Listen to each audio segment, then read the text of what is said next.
Hello, everyone, and thank you for joining us for yet another wonderful discussion from the Humanist Association of San Diego. Today is a day about justice. Today is a day to take stock of something pernicious that we as Americans have experienced for far too long. Today is a day to discuss justice for justice for George Floyd. Over the past few weeks, we've had a number of distinguished academics come and be our guest speaker. And today, the guest speaker is you. Our distinguished speaker is you, a member of the Humanist Association of San Diego and our extended family and friends. So, police brutality is a vicious problem that we have a lot of work to overcome. And it's not a matter of seeing things happening in Ferguson or in New York or in Baltimore or Chicago or Minneapolis. We also see this in our own backyard. Back last year, in the heart of downtown San Diego, Angel Zapata Hernandez, 24 years old, died while handcuffed and restrained at the hands of the Metropolitan Transit Service security officers. One of the MTS officers, those who provide security forces for the buses and the trolley in San Diego, knelt on his neck for 6 minutes and 7 seconds. We didn't hear about this right away.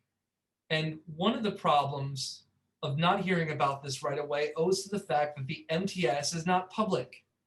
There's a lack of public accountability with the private security forces for our public transit system in San Diego.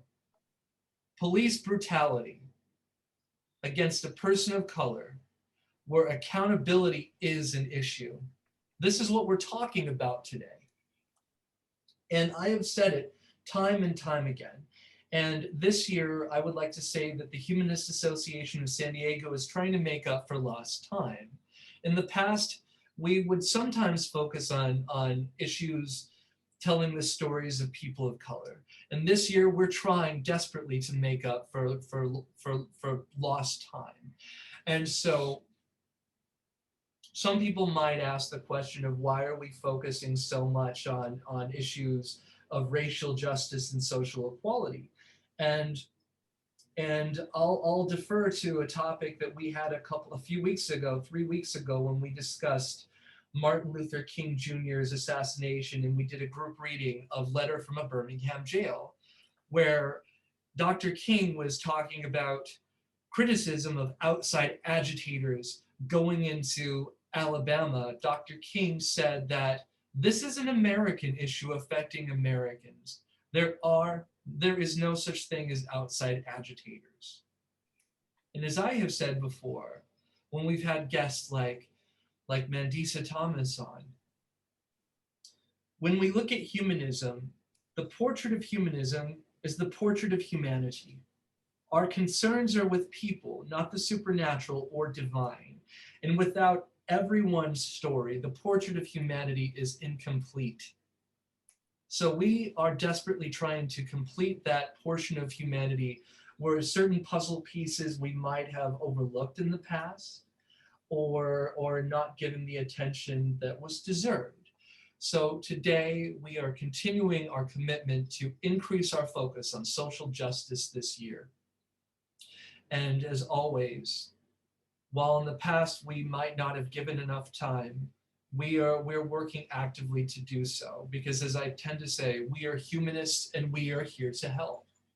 Today, we are going to discuss the murder of George Floyd, not to mention countless other people who have been murdered. Not necessarily countless in the regard of it can't be counted.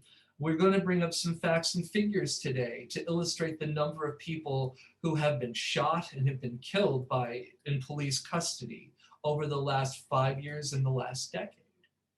And we're going to discuss the history, the state of, and the role of policing in the United States. We're going to discuss the effect of policing on marginalized communities, whether the police in the United States are serving people in marginalized communities or being predatory to people in marginalized communities.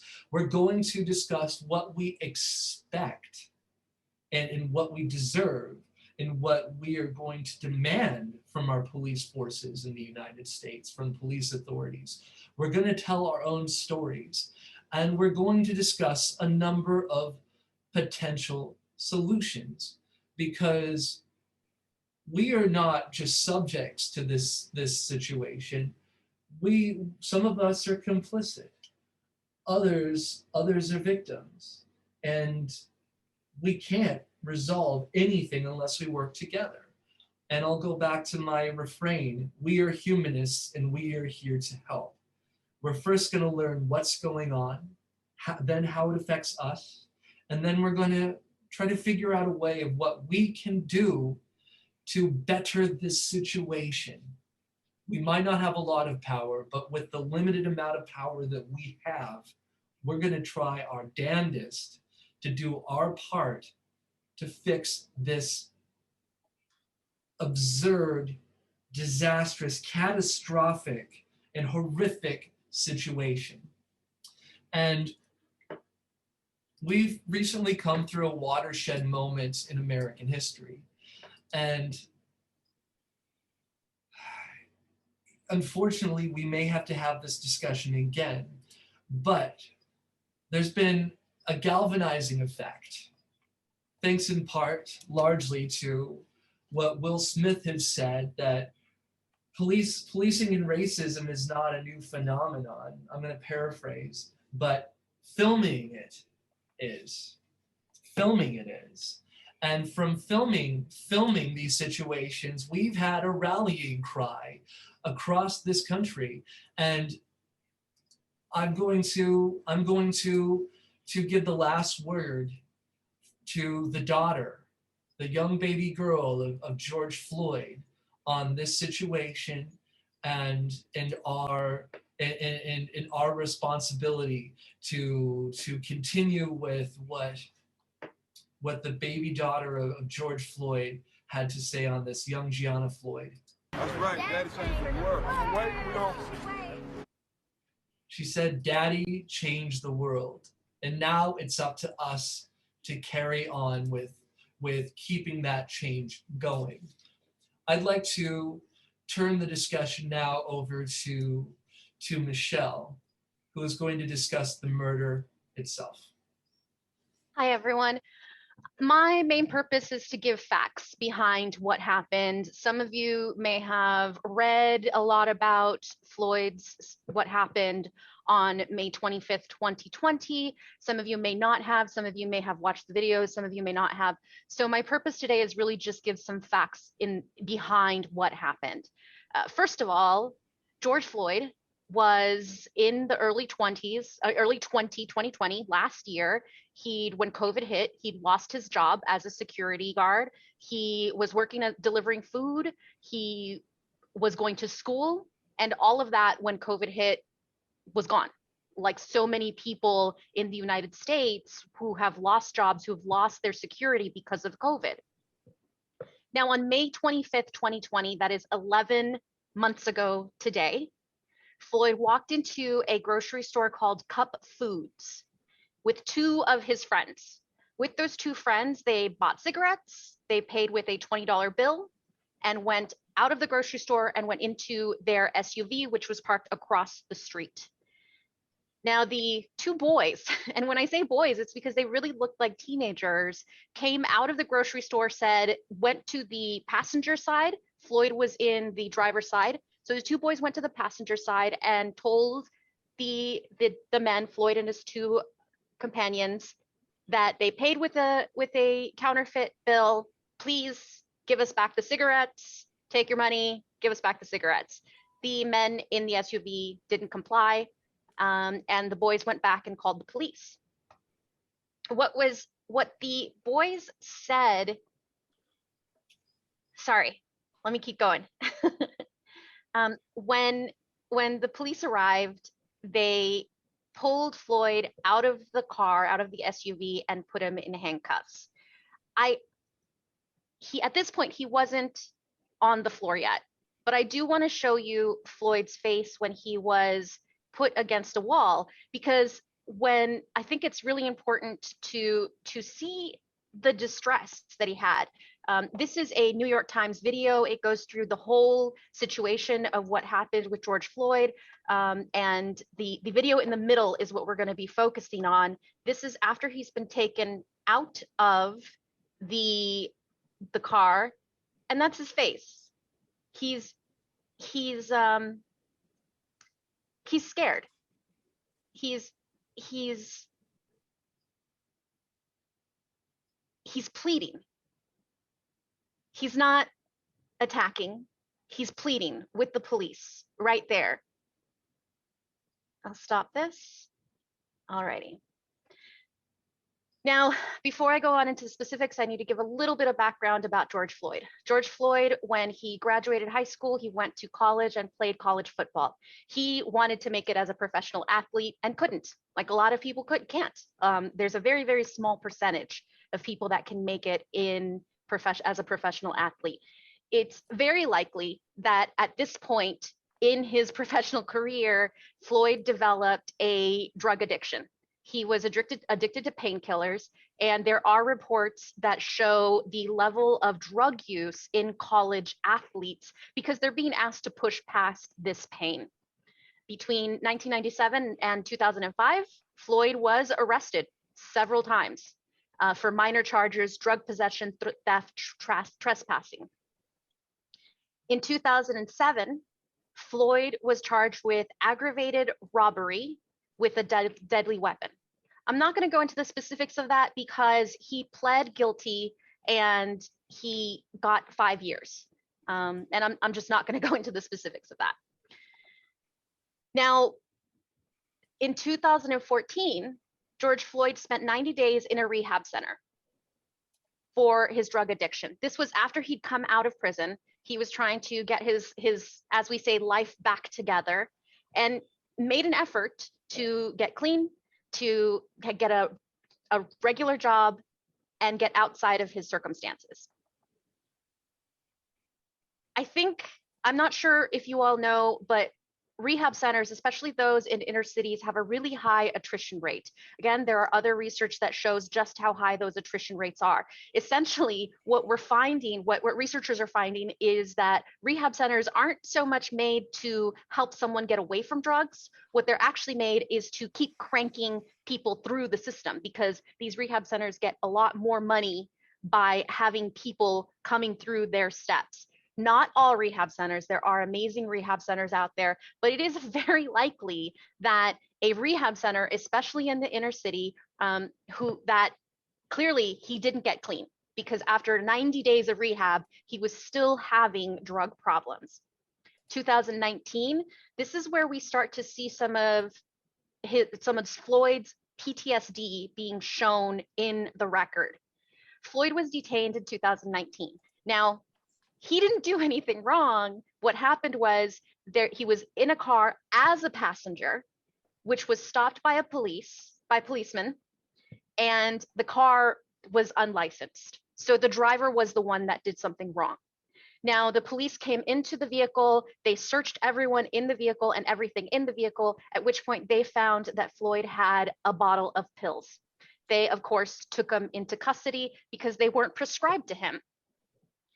During custody, Floyd explained that they were for his own use and he's not selling. But he has a panic attack so severe that they had to call the hospital and ambulance to get him transferred. As Andrew said, PTSD from being in prison, from being in jail, from being held in custody is very, very real. As you saw in the video, this man hadn't even been arrested yet. He had just had cuffs put on him. And in that, he was already starting to have an attack. This is a man, in my opinion, I'm going to say that right out, who suffers from PTSD, who has repeated incidences with police force, has been in jail, so he has that PTSD. All right, let's get back into the time frame. At 7 p.m., 7:57 p.m., Floyd is in the driver's seat in this car across the street from the convenience store. That is when the police come in. One police car pulls up. They go to the car. There is a rookie cop and another cop. The rookie cop seems to want to pull his gun out and decides to holster it back up. Instead, he grabs Floyd and pulls him out of the car. Again, interjecting my personal opinion, if you look at the size difference between Mr. Floyd and the size difference between the policemen, there's a clear size difference. If Mr. Floyd didn't want to be pulled out of the police car, I'm pretty sure he could have just dropped down. So he did let himself get pulled out of that police car. That is where you saw him being pushed against a wall with his handcuffed, having already starting to have a panic attack. Mr. Floyd is moved from the wall to the cop car. They're about to put him in the police car, and it's unsure if Floyd either if he passed out or if he threw himself on the floor. The angle of the camera, you really can't see that. All you can see is that Floyd drops down to the ground. And then he starts struggling because he doesn't want to get put into this police car. 8:07, the third police car shows up.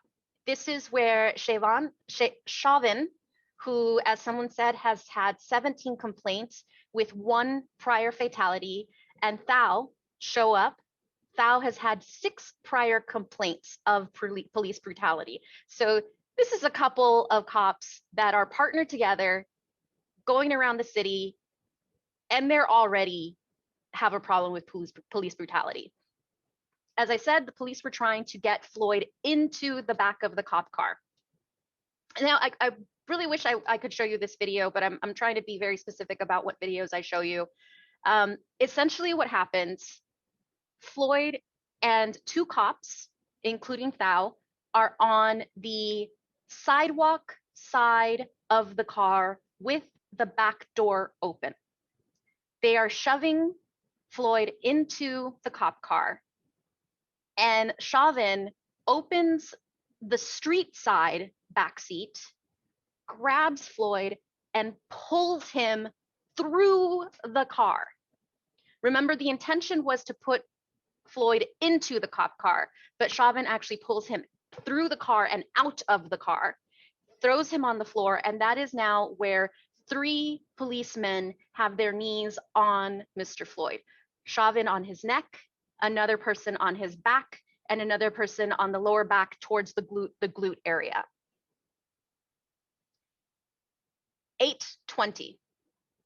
We can now see video of Floyd on the floor, face down, 3 officers with their knees on him. 1 minute later, you can see that Floyd is in distress. He's asking for help. As he's asking for help, he says, "I can't breathe." And Chauvin is heard saying to him through a video, with his knee on Floyd's knee, he says, "Well, get up, get in the car, man." Floyd says, "I will, I can't breathe." Again, Chauvin says, "Get up and get in the car," as he pushes his knee further onto Floyd's neck. I want to take a moment to talk about the act of putting a knee on the back of someone's neck. Those of you that have been in the military, those of you that have been through training as far as martial arts training, you know that this is not a common practice. You don't do this. You don't put your knee on someone's neck. To prepare for this talk, I actually tried to see what it would be like to have one knee on the ground and one knee propped up on someone. What I found was that my right knee, the knee that was on the ground, was being injured by the floor. The pressure of my knee coming down onto the floor was hurting my right knee. And so it was easier for me, if I was going to be on there for more than 10 seconds on the floor, for me to lean forward, as you see Mr. Chauvin doing. He leans forward, pressing further onto his left knee, which is the knee that is actually on Floyd. I asked my husband, who is 250 pounds, to put his knee on my shoulder. And just a slight pressure became painful. And that's on my shoulder. That's not on my neck. That's not on my carotid artery. Floyd, pinned down, calls out, "Mama." He calls for his mother. At 8:25, Floyd's eyes close and his body goes limp. Chauvin is looking directly down at Floyd as his body is going limp. And I do want to show you a picture of Chauvin because it's something out of a TV show, a very bad crime fiction, to see a man looking straight down at a person while that person is dying. This is just Chauvin on top of Floyd, looking straight down. And at no point did he take his eyes off of Mr. Floyd as his body was going limp. All right. So 2 minutes later, 8:27, the ambulance arrives. Chauvin, knee still on Floyd. The ambulance finally tells Chauvin to move away, and the ambulance and a couple of cops roll Mr. Floyd's limp body onto a gurney. They quickly put him in the ambulance without really doing much, and the ambulance drives away. This is apparently procedure when there is a crowd forming. So the ambulance drove slightly away, a few blocks away, to be able to stabilize Mr. Floyd. The ambulance, or to try to do something to save Mr. Floyd, the ambulance called in reinforcement from the local fire department. The fire department arrived to the actual original scene at 8:32, and from reports, it says that the policemen present were giving the firemen a runaround. They didn't tell them where to go, where the ambulance was. They kept them there. The ambulance took 5 minutes to get to Floyd. By that time, he had gone through complete abrupt loss of heart function, which is a cardiac arrest. It's not like a heart attack. So people saying that Floyd had a heart attack, it's not a heart attack. What it is for some reason, there was an action in the brain that caused his heart to stop beating. Lack of oxygen can do this very easily. Floyd was then taken to the hospital, and at 9:25, he was pronounced dead. There have been autopsies done by both the state and at the request of the family, and in both instances, it was found that he died through homicide due to an abrupt loss of heart function. And that is the murder of Mr. George Floyd. That was a terrific summary. I really appreciate that. My only comment is what you said, Michelle. Looking at Chauvin's face, looking at his eyes when he was doing this, he knew exactly what he was doing. And I have no question or qualm that he didn't. As someone who's spent the better part of 32 years studying human behavior, there is no excuse for it. He had glee in his face. He had enjoyment in his face. And it's appalling. Renee put in the chat, yes, Chauvin did have his hands in his pockets the whole time. This is a man who's done this act before. This isn't the first time that Chauvin has held someone down like this, because he knew exactly how to keep himself comfortable for all of those minutes. This is Mike on the phone. I was a emergency medical technician for all 25 years of my career in the fire department. And, I don't know who has custody in that state, but when you arrive on scene as a first responder, you're responsible for the breathing, circulation, and injury to your, that's your first job, is to make sure that the patient or whatever is breathing. And if you're a cop coming on scene, it seems like you still have custody, and if you cause an injury, you're responsible. But at any rate, George started urinating before he died. And sadly, I mean, after seeing that video once, I cannot watch even a moment of it. It's so sickening and saddening. But I'm sure that Chauvin observed that, and that would be another sign that this guy wouldn't voluntarily be urinating, on himself. He's in serious medical emergency. And if Mike, I'm sure you could talk about actually the fact that human body, when they're dying, they release their bowels and their bladder. That is a thing that happens to dying bodies. Yes, and as I say, I watched the video on the news once, and I thought I can't watch it again to try to get the timing or anything, so I could be all wet. But as a first responder, once you see that, that, well, this guy isn't faking it. There's something wrong here. I'm wondering if when I watched the video and I saw Chauvin persist when people were telling him to stop, stop, stop, I was wondering if the seriousness in his expression was also a rebellion to being told to do something. It may not have been, I'm going to get this SOB being Floyd, but I'm going to show these people who's boss. So it could have been a mixed reaction. Well, Joan, I think that's a great point. Someone else made a point of, we can never know what was inside Chauvin's head, right?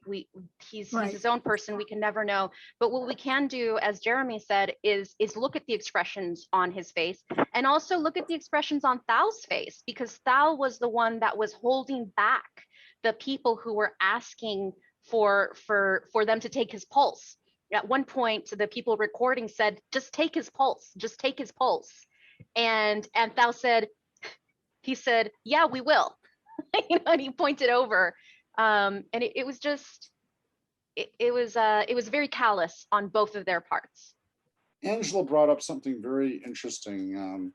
She wanted to find out if anyone else here believes that George's murder sentence should be a life in prison sentence. She says she doesn't believe in the death penalty, but she believes that this murder, George's murder, was so heinous as to warrant the death penalty. She goes on to say, perhaps a member here today can convince me that my beliefs about this case are too harsh, or if they are justified. So it's interesting where Angela is coming from, because she said in the past that she did believe in the death penalty, and now she doesn't. But with this murder, it has been so violent, so vile, that she just wanted to open up for discussion. Do other people here feel that Chauvin is deserving of the death penalty? No, no, he's not. To be deserving of the death penalty, one would have to be convicted of first-degree murder, which requires that you prove intent. You have to prove malice aforethought. And for all the evil that Chauvin did, which is unquestionably evil, proving intent is a pretty steep hill to climb, So I think he got the justice that he deserved, but first-degree murder is hard. It's hard to prove, and therefore, the death penalty would be off the table. Not even a life in prison would be appropriate, I don't think. Although, him spending years and years in prison, I don't object to. But it's not a first-degree case.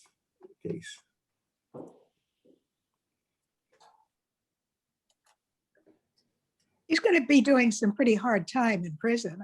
I'm wondering if that's not going to be harder than death. He's pretty much going to be in solitary. for his own protection, as it were. I'd like to make a comment on that. I've had a really difficult time with the concept of the death penalty, especially after joining a humanist organization, especially after accepting that there is no afterlife, right? That this is our life. And I think that any life that is cut short is a tragedy. We are humans. We are a part of this, the evolution of this planet. And I don't believe in the death penalty for anyone. That being said, our correction system is not adequate for what it should be, which is to rehabilitate people. It's a, I mean, that could be a topic on its own. Jeremy said that earlier today. The concept of our correction system could be a topic on its own. As far as is life in prison enough for Mr. Chauvin? You know, I don't want him around anyone. I don't think that he can be trusted with any human because of his callous disregard. Steve, were you going to share something, Steve? Yep, Steve's up next. Yeah, I'd just like to see if I can interject with my 2 cents. For one, my stance on the death penalty is 0, none, because I don't believe that any life should be put to death. I don't think that's man's decision to make. But with that being said, I do think that when you're acting under the color of the law, when you have the public trust, when you're obligated to serve and protect, and you've taken an oath, and I have taken several oaths in my life, I think that there should be some special circumstances to just kind of emphasize and reiterate the seriousness of murdering someone under the color of law. There should be a special circumstance where you could live the rest of your life in prison. You never get out. That's just to show everyone else who has the badge and authority and policing powers, just to be, demonstrable of, if you do this, you are going away forever, because you're messing with humanity when you choose to kill someone while you're wearing a badge. And anyone who's ever worn a badge, like me, would know that this has to be adjudicated harshly. There has to be considerable adverse reaction to deaths like this. So, special circumstances. Yeah, we can't, this is something that's not allowable if we're going to remain under the characterization of human beings. So that's just my 2 cents. Thank you. Jeremy. Building on what you just said, Steve, I very, very firmly agree with you that anybody who abuses their power while under the color of authority, no matter what, even a teacher, this is heinous behavior and can never be tolerated. And I don't believe in the death penalty either. I believe all life is sacred, no matter. But I do believe that there's a special place for people like Derek Chauvin, and that he needs to be, like Michelle said, kept away from the public for the rest of his life, because, as I said before, looking into someone's face and seeing glee as they're murdering another human being, it tells you something very, very specific about their character. And people might not agree with me, but the fact is, someone engaging in that is bordering on a sickness that I don't even know if we actually have a word for, that we've developed. And so I don't want to see the man die, but I also don't want to ever see him in public again where he has access to any other human being, because there was something about not just his eyes, but you could kind of sense and feel the energy coming from him when he gave that look. He was actually delighting in what he was doing. And the only word I come up with is, and I don't mean this in a religious sense, is evil. Because there was no soul in Derek Chauvin when he did that. I mean, that's all that I can say on that. And I think I totally understand, because the way I looked at it and his face, it looked like he was experiencing some kind of euphoria. With the contradiction of people screaming at him to stop and the power of his badge, I think he was experiencing some almost kind of like an erotic orgasm of fucking sickness that this guy was displaying to the world. So yeah, it's something that I don't think Webster's dictionary has characterized yet with a word. It's something that's undescribable. Thank you, Jason. I just want to make a comment on the death penalty. I quickly pulled up on my phone the racial demographics. I believe they were pretty current. Currently, right now in the United States, 41% of the inmates that are on death row are African American. Yep. 42% are Caucasian or white. Though the African Americans only represent barely 13% of the population of this country, we're almost equal to the number of white inmates that are currently on the death row. Yep. My opinion of the death penalty is just a legalized way of lynching somebody. Mm-hmm. That's basically what we have. It's legalized lynching. It's an extension of policies post-Civil War, Reconstruction, can control marginalized communities, particularly African Americans, and this is a legal way of lynching. Mm-hmm. So do I prefer it? No. And if we want to use the death penalty on Derek Chauvin, there are a lot of other examples equally that could be used as well. You know, an African American selling cigarettes or selling CDs, dying, hanging a air freshener on a rear view mirror and you die, or you know, walking away from a police officer, or jogging, or you know, coming home from a store with a ski mask on. There are a number of cases that would justify similar, you know, death penalty questions. So for me, you know, it's been used as a tool, again, to control and suppress a certain demographic, and it's quite evidence who that is. So that's my opinion. Amos, really quickly before the next person speaks, I just wanted to share that how people are seeing this is a modern day lynching of a man, because this is we, and when I see we, a society does not see on a regular basis that kind of execution, whether it be from death penalty or like what happened with Mr. Floyd, death in the middle of the streets. And this was in my opinion, this is 100% my opinion, a modern day lynching of a Black man in the sights of for the world to see. And personally, I am disturbed by it. And I think that we all are. And that's not to say that this hasn't been happening. As you said, Amos, this has been happening forever. It's not okay. Esther, please share with us. I had just put in the chat that my mother had worked in the penitentiary system for about 10 years. And well, it really broke her. It made her a different person. But after leaving the penitentiary system, she 100% did not believe in the death penalty anymore. Never. She was adamant against it. And that's just my experience through her. You know, I feel kind of like the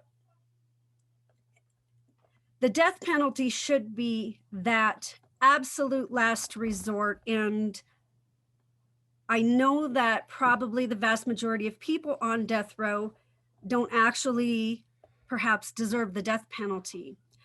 I've been doing a lot of research on shared psychosis after the January 6th riot. And a lot of people around me, including humanists, lose their minds when I say that there are people who support Trump who are realizing that they fell for the scam. Now, you have to understand that there are several different demographics. And in my mind, the humanist should be learning and doing the research around all of this stuff. Also look at the climate that all of these things were taking place. Chauvin knew, I would put money on it, I absolutely believe with my entire being that he knew what he was doing, and he knew that he could get away with it.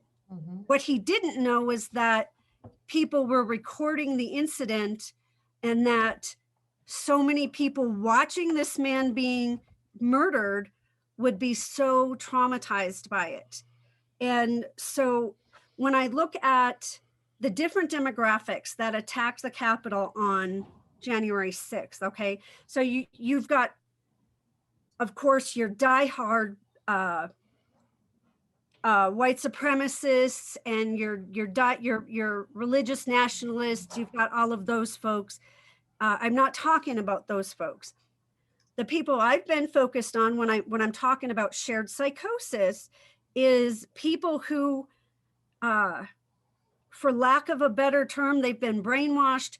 They have mental illness, which is an epidemic in this country that politics is not addressing, that our politicians are not addressing. And there's a lot of information, a lot of studies being, and books and information about this shared psychosis being, becoming more and more available. Dr. Bandy X. Lee, Dr. Stephen Hassan, and both of them talk about January 6th and those crowds in terms of a cult.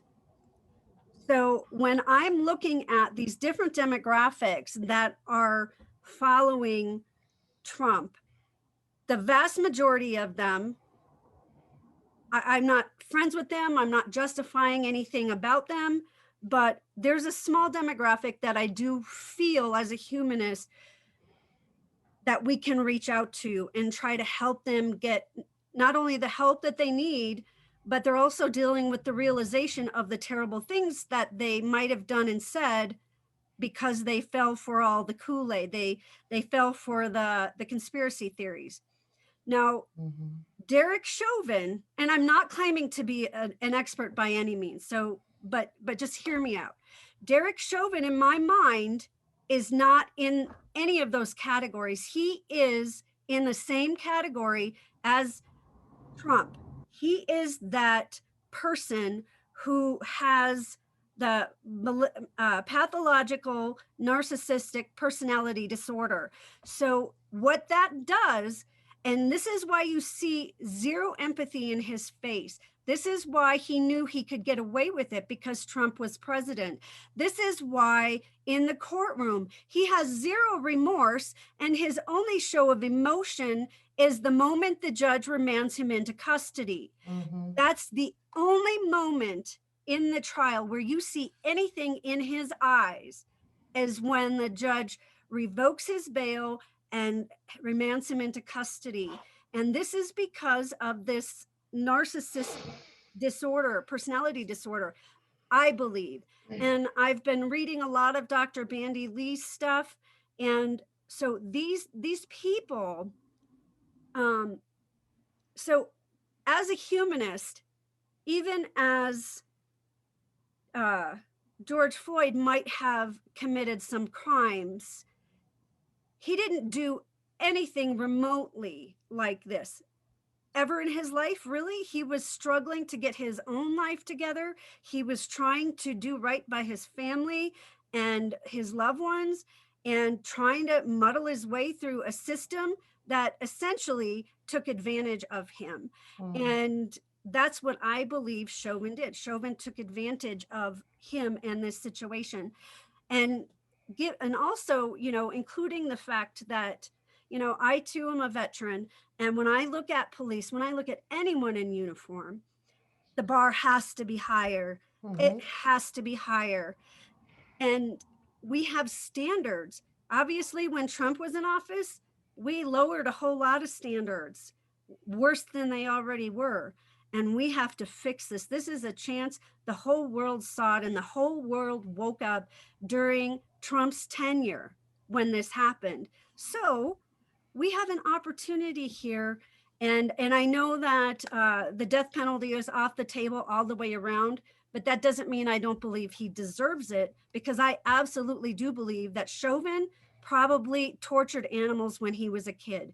And yes, I absolutely do believe that he tortured animals as a kid. Maybe he didn't become a serial killer in the idea that we look at serial killers, but that's because he found a different way to do it and get away with it, using a badge. I think that the subjects that you bring up, Renee, are incredibly important. But I do want to caution us, Floyd was not an angel. Floyd was a product of his society, the culture that he was brought up into.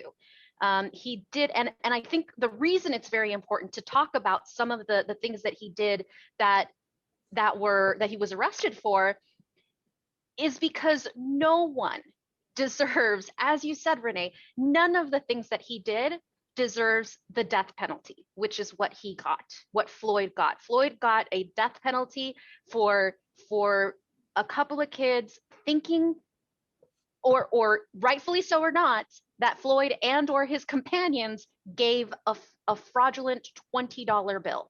He got the death penalty for that. I don't think he got the death penalty because of the $20 bill. No, I think he got the death penalty because of the color of his skin. So that's yes, what I believe. Yes, I agree with you completely. I agree with you completely. Carrie, next. Yeah, as far as the death penalty goes, I have to agree 100% with almost that in a system that's obviously so biased and completely has bias built into it, we can't trust the system to execute justice in that way, in such a final way. I'm also a recovered alcoholic and drug addict, so I believe in the power of redemption. I believe in the power of recovery. And I believe that people can come back from completely dark, hopeless places. So I can't believe that death is anywhere in my authority to delegate to anyone. That's why when I'm angry with somebody, I don't go and shoot them, because I don't think I have a right to kill someone as a human being. I think that's playing God a little bit myself. As far as the penalty, I don't, again, those biases are built into sentencing.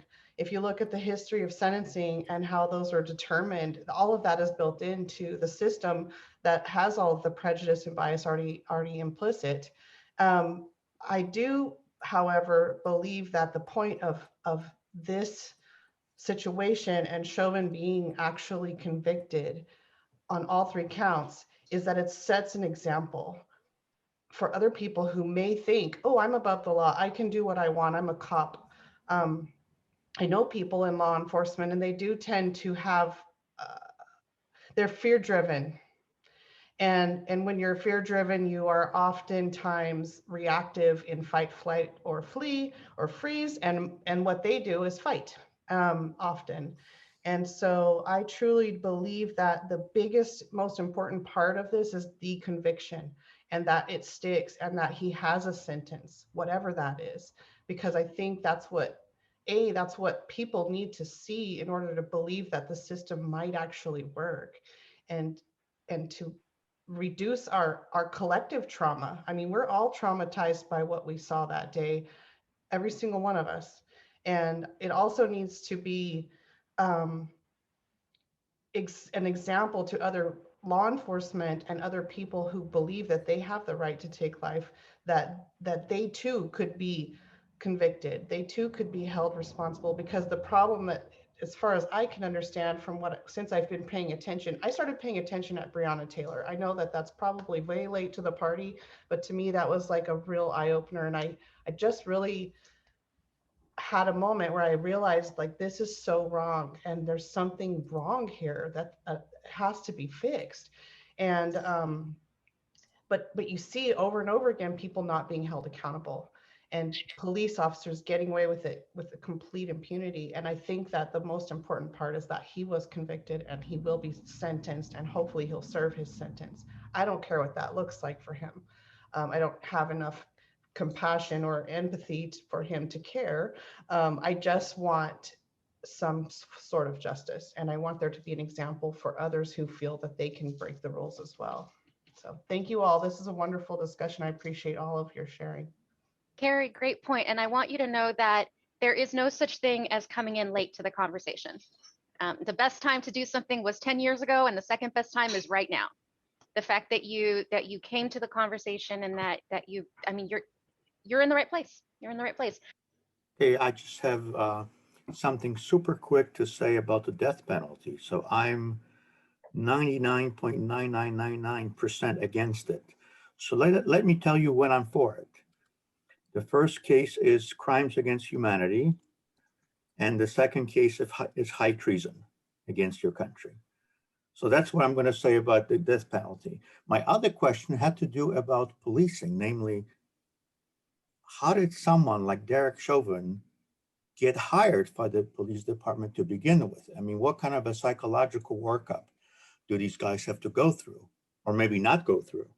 Because he was just in the wrong job.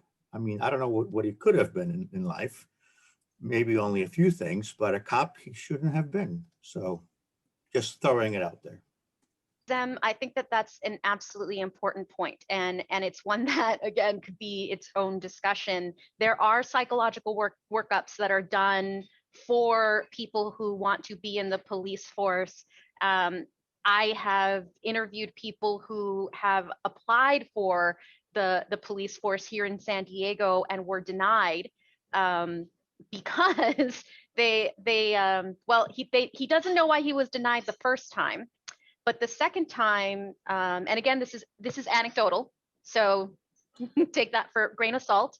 The second time that he applied, he answered the questions completely differently, and he answered them in more of a kill 'em all kind of way, and he was accepted the second time.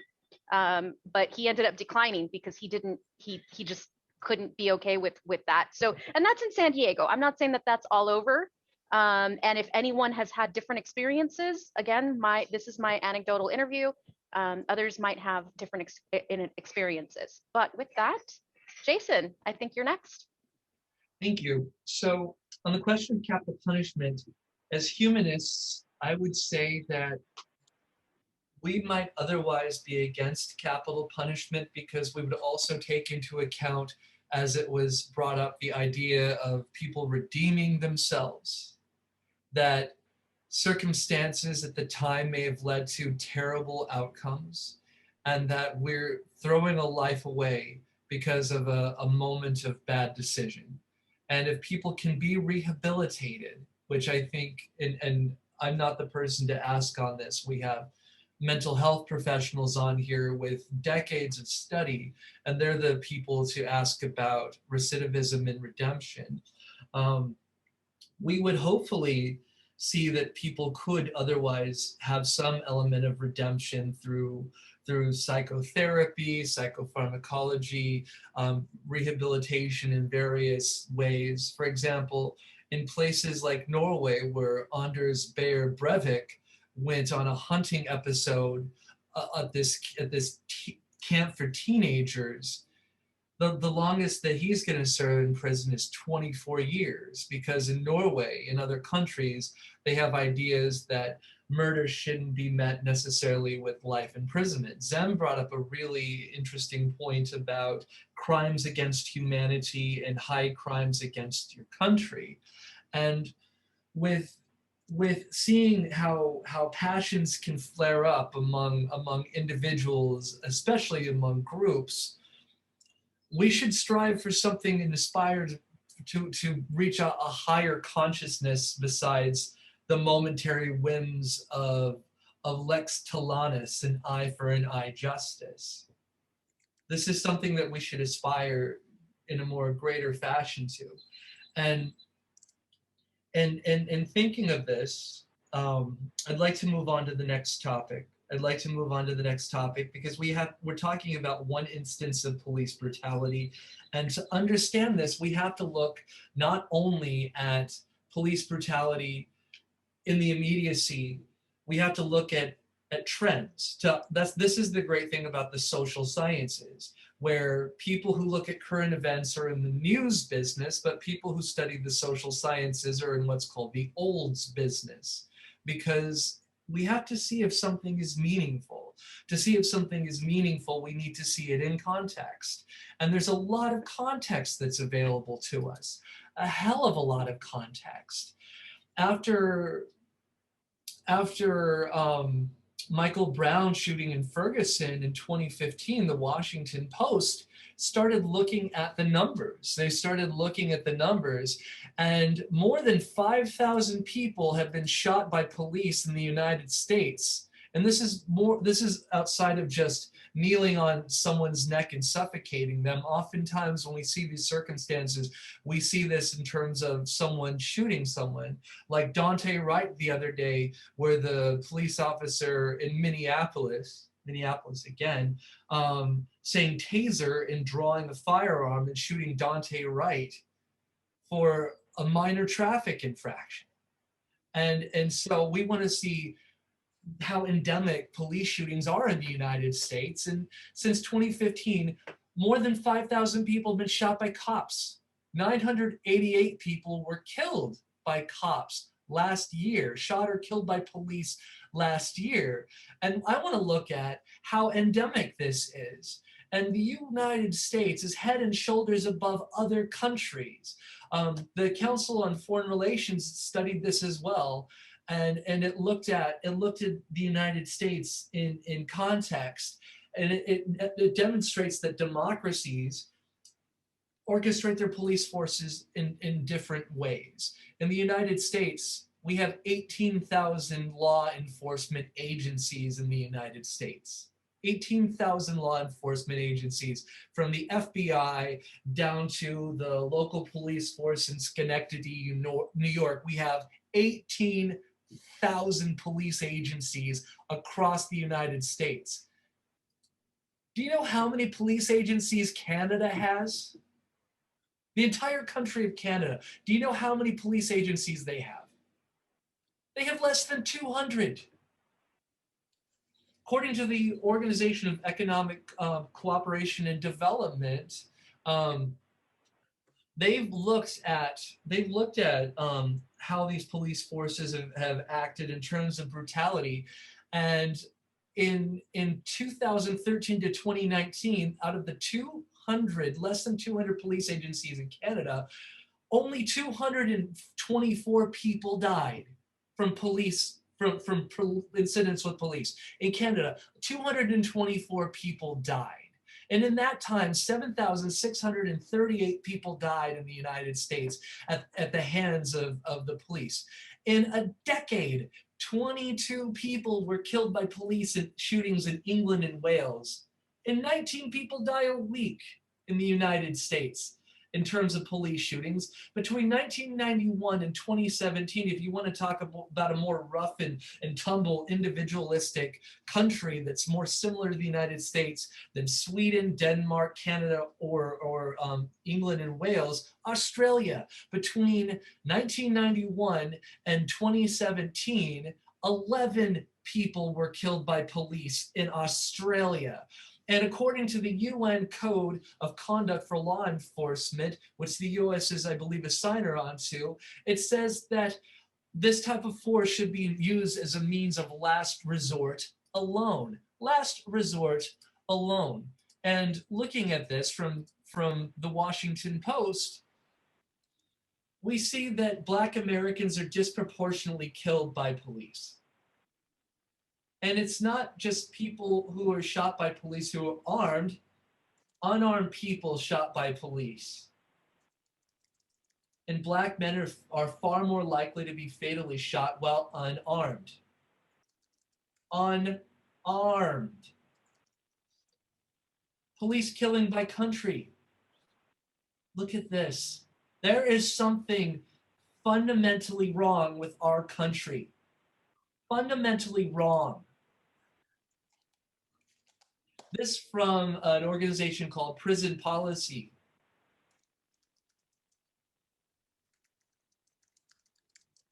There is something fundamentally wrong here. Fundamentally wrong here. And this has also been attributed to two things that were brought up earlier. And we have to look at qualified immunity. Who here is familiar with qualified immunity? So qualified immunity, according to Cornell Law School from the case of Pearson versus Callahan, qualified immunity balances two interests: the need to hold public officials accountable when they exercise irresponsibly, and the need to shield officials from harassment, distraction, and liability when they perform their duties reasonably. However, looking at this, it tends to shield people when they're acting unreasonably, or what are they defining as reasonable action? What's being defined as reasonable action for law enforcement? And this isn't just a new thing from one court case. This is developed over time. From Cornell Law School, an illustrative order, and Harlow versus Fitzgerald, the Supreme Court held that federal government officials are entitled to qualified immunity. First, the official must show that his position's responsibilities had such a sensitive function that it required absolute immunity. Secondly, the official must demonstrate that he was discharging the protected function of the position while performing it in question. Then we have Malley versus Briggs, Anderson versus Creighton, Saucer versus Katz. Of course, I brought up Pearson versus Callahan, and then Safford versus Redding. In the latest case, Safford versus Redding, the Supreme Court held that even when an individual's Fourth Amendment right to be safe from unreasonable search and seizure is violated, the person performing the search may still be immune under qualified immunity if clearly established law does not show that the search violated the Fourth Amendment. So basically, this is looking at it after the fact, and there's just something inherently wrong here when we're protecting law enforcement against our own rights as people. Something absolutely fundamentally wrong. And of course, we have the blue wall of silence where police protect their own. We need accountability in law enforcement. And lastly, if we look at this, there's something else that I wanted to bring up. And this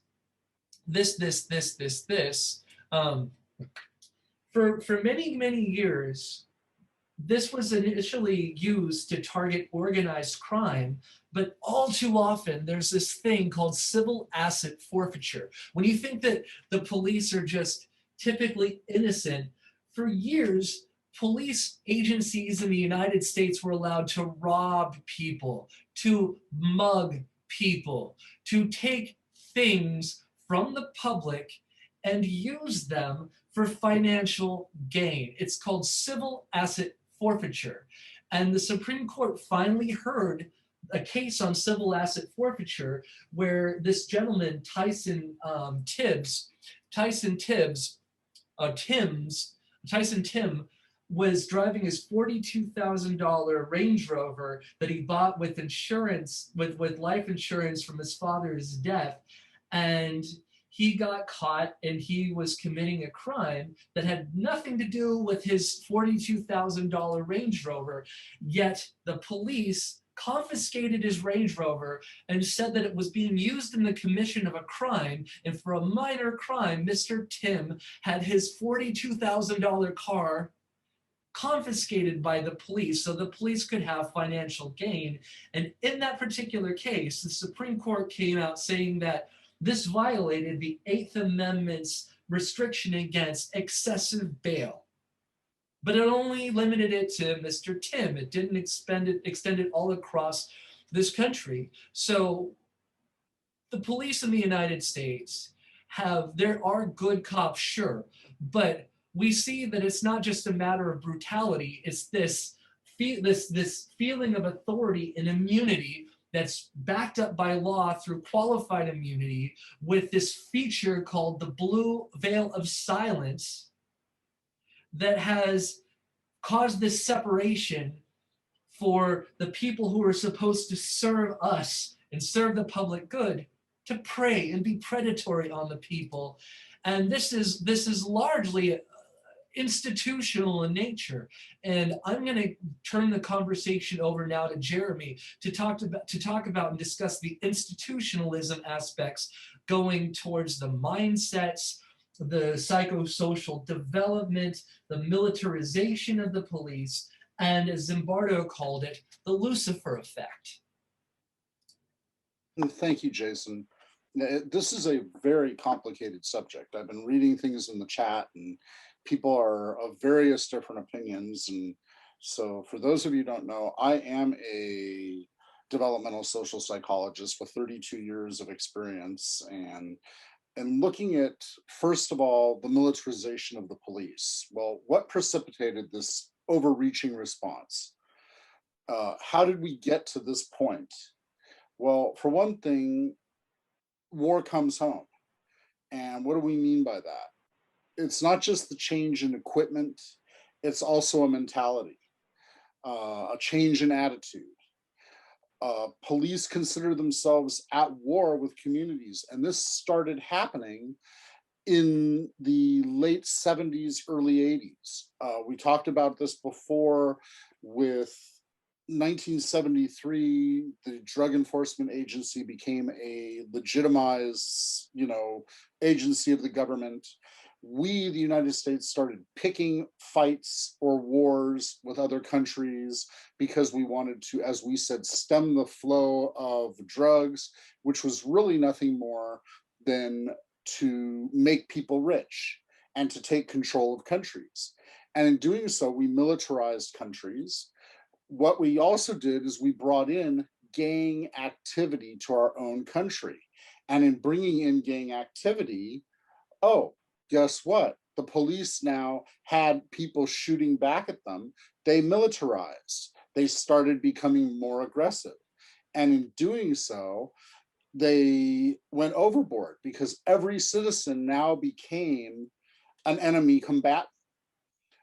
And one of the ways I can prove that to you is go look in your own neighborhood. Every time you see a police car drive by your home or in somewhere in your neighborhood, it no longer says on the side of the car to protect and serve, because that's not what they believe in.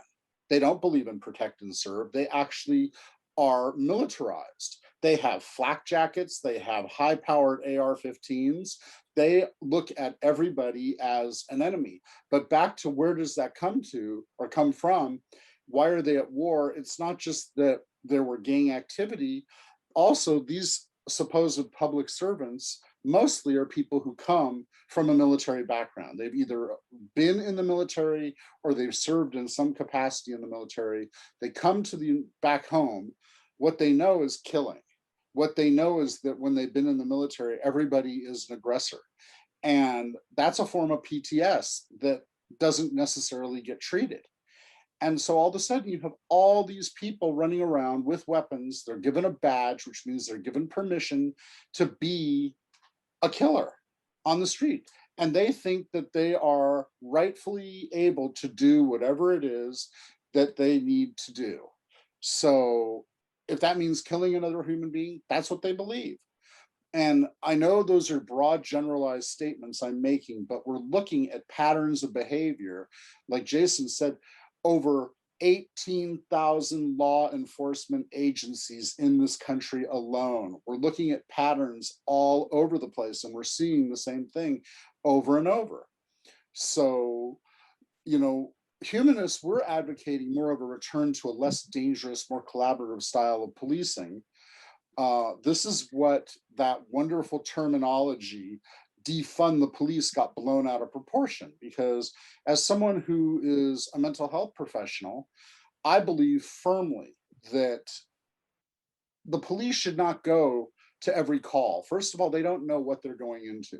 And when they are going to a call, they should be bringing with them a social worker, a trained therapist, preferably a psychologist or a psychiatrist. They need to be bringing along with them the very, very help and expertise that they need to deal with the situation they're encountering.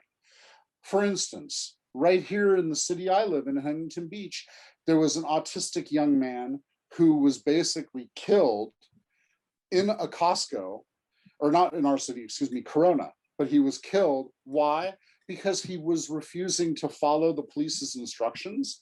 Was he refusing? No, he was not capable of comprehending their instructions.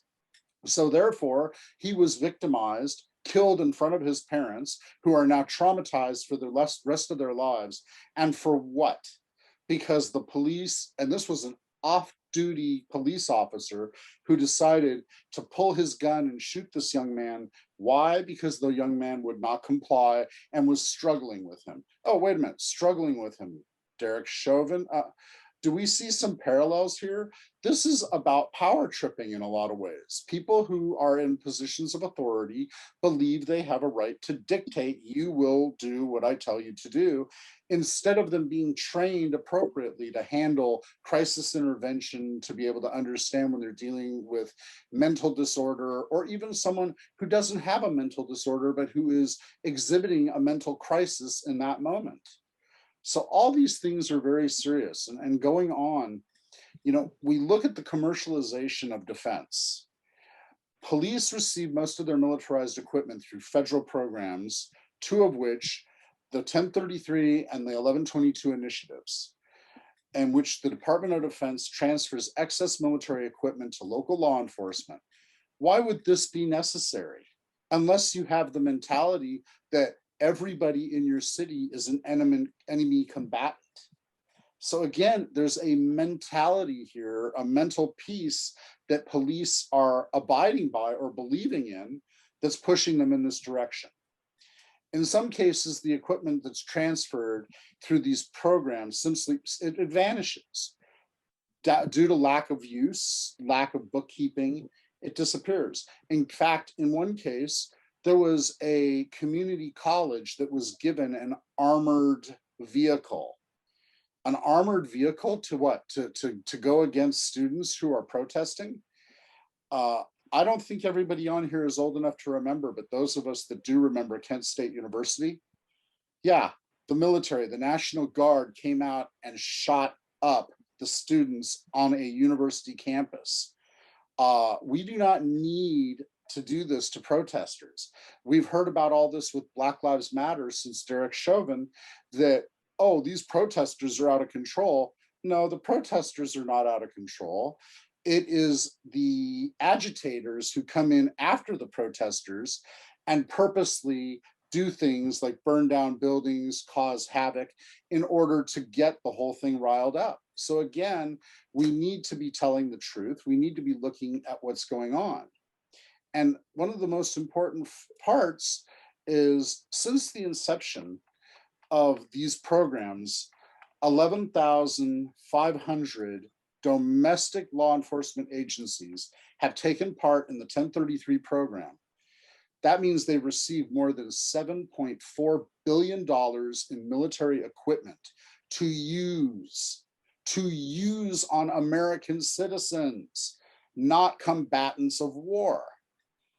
After the Ferguson protests, several attempts were made to amend the 1033 program, and they were all met with opposition and rescinded in later years.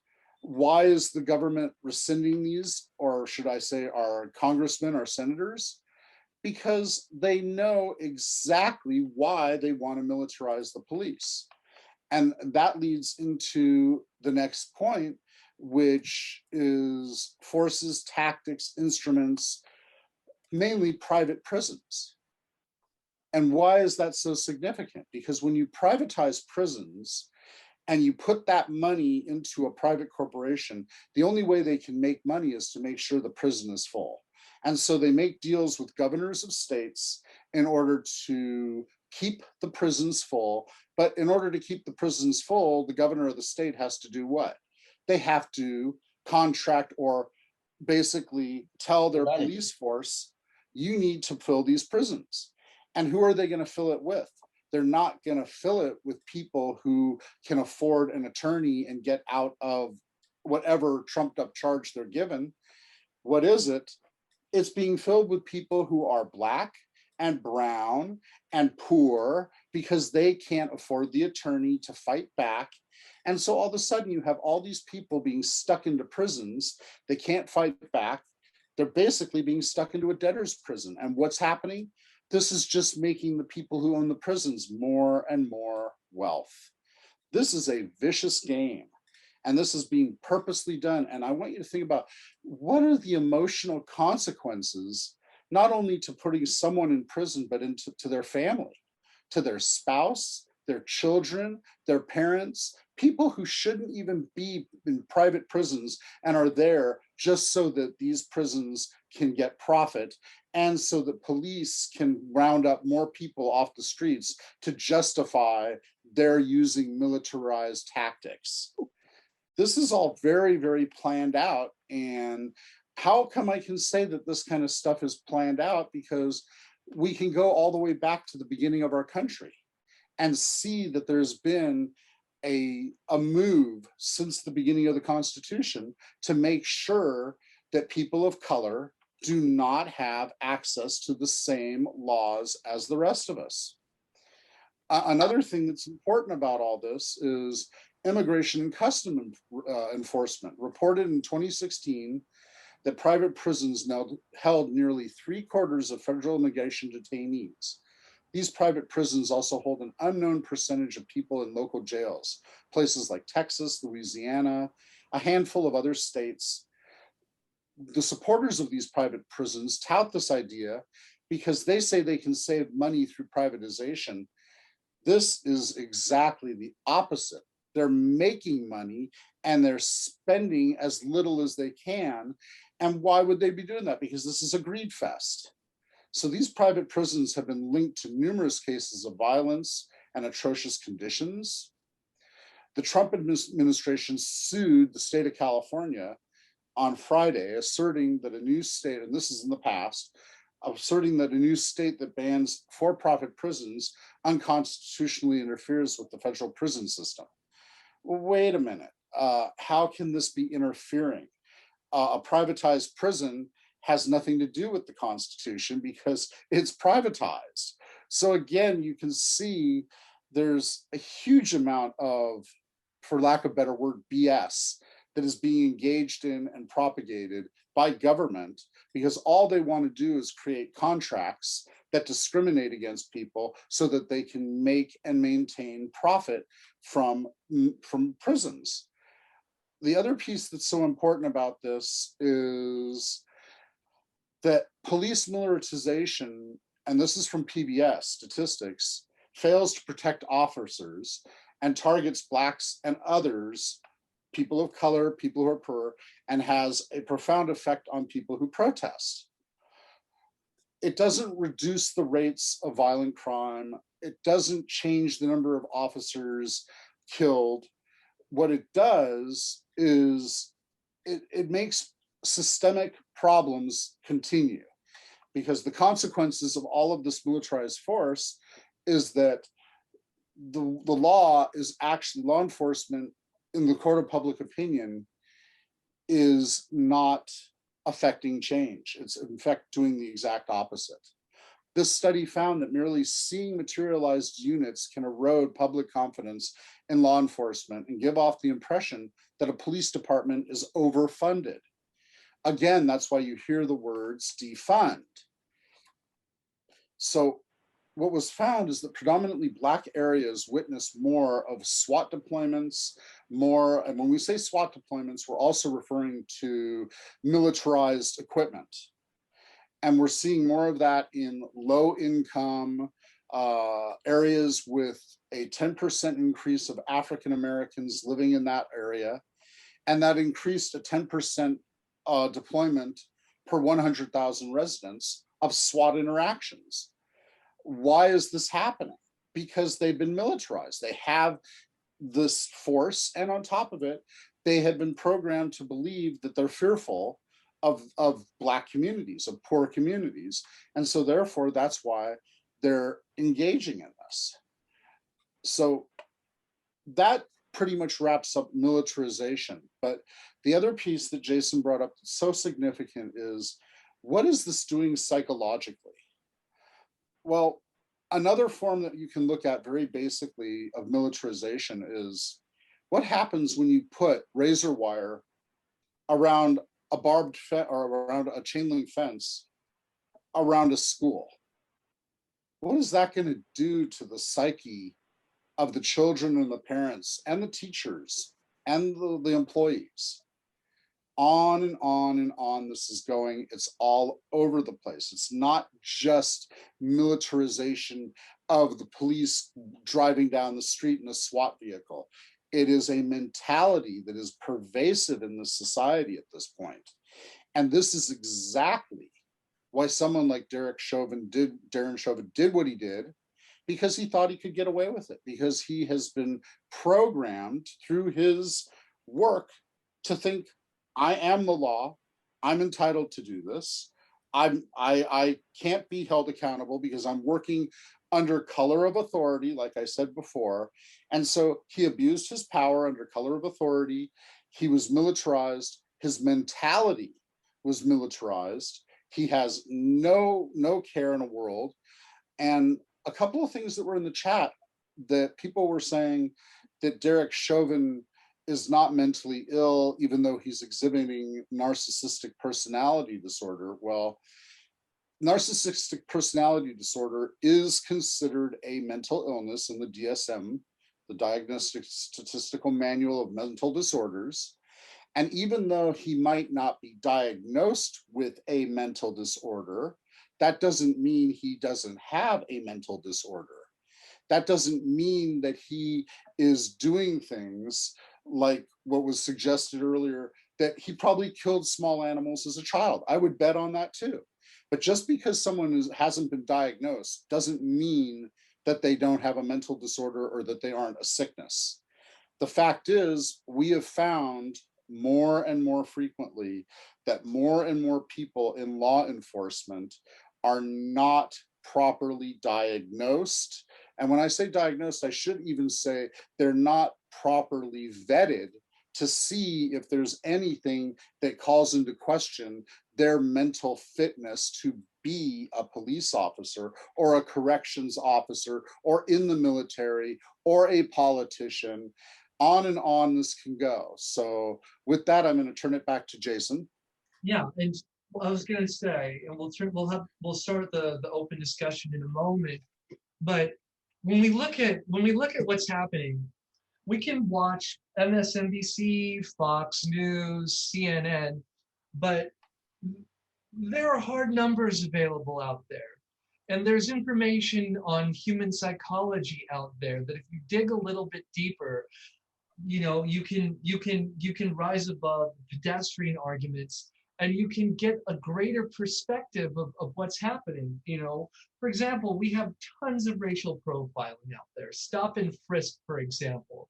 Stop and frisk was, you know, we could bring that topic up, but there is so much that we know about this, and we have the hard numbers, but we also have public opinion. And we can look at what the hard numbers say. For example, a study that was published in the Proceedings of the National Academy of the Sciences said that the risk of being killed by police force in the United States by age, race, ethnicity, and sex clearly states that police violence is a leading cause of death for young men in the United States, and 1 out of every 1,000 Black men can expect to be killed by the police. 1 out of every 1,000. Let that sink in. And the risk of being killed by police peaks between the ages of 20 to 35 for men and women of all racial groups. It's terribly disturbing. It's terribly disturbing, and it should be disturbing. According to the Harvard School of Public Health, Black Americans are 3.23 times more likely than white Americans to be killed by the police.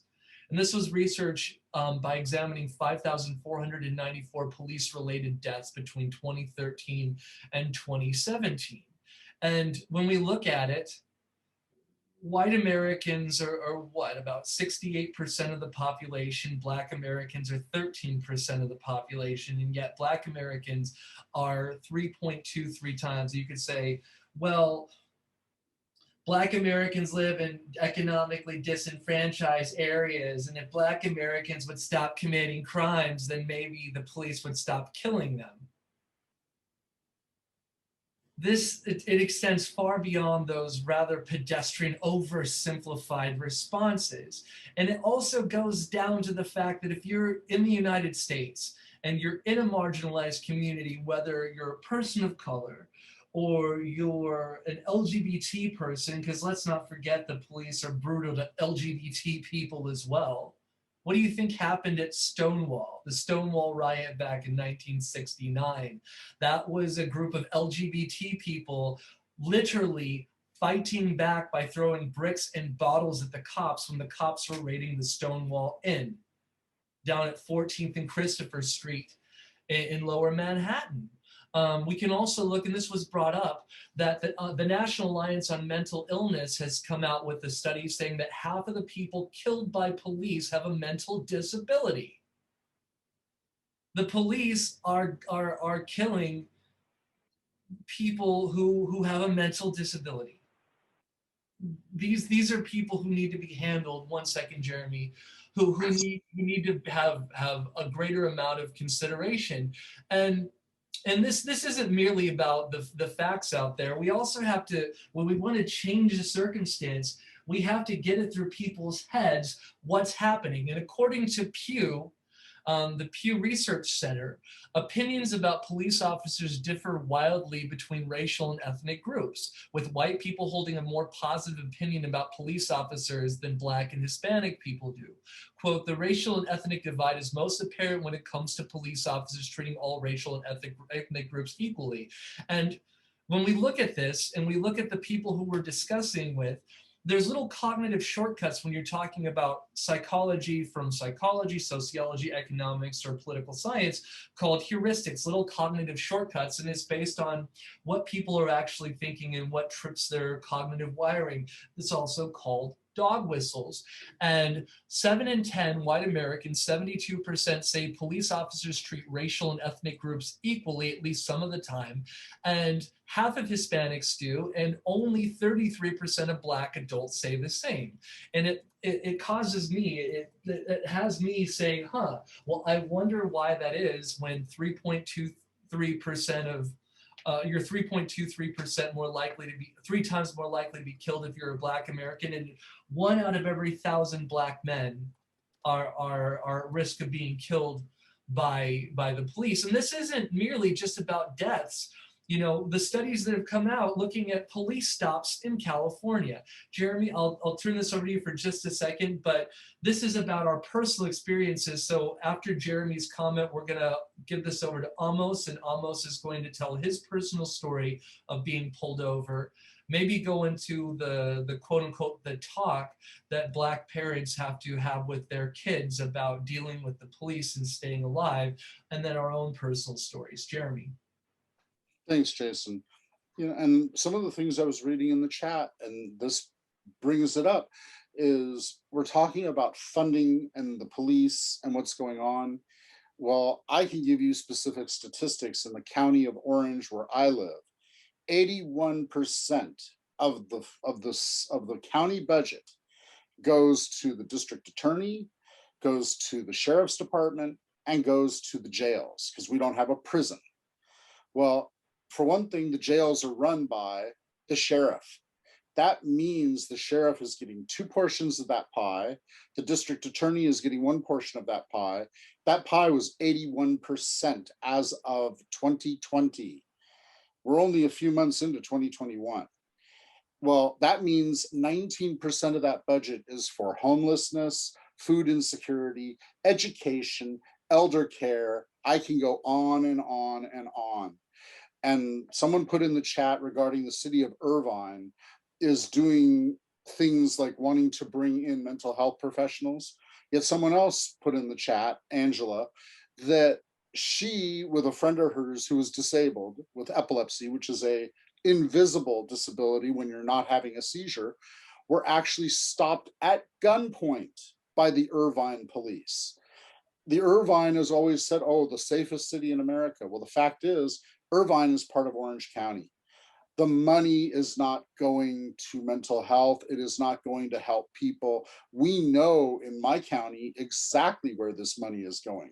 81% to the police, the DA, and the jails. It's not going to help people. And even if one city like Irvine decides to put mental health professionals, that doesn't include the rest of the county. And so it's very significant for people to understand that the statistics we're talking about, especially the preponderance of behavior directed at people of color, is not made up. These are real statistics. The monies that are being spent are not made up. We have the hard data to prove what's being said. And the data that we're looking at right now is coming from 2020. This is not 20-year-old data. This is today's data. And that means that we have serious, serious problems.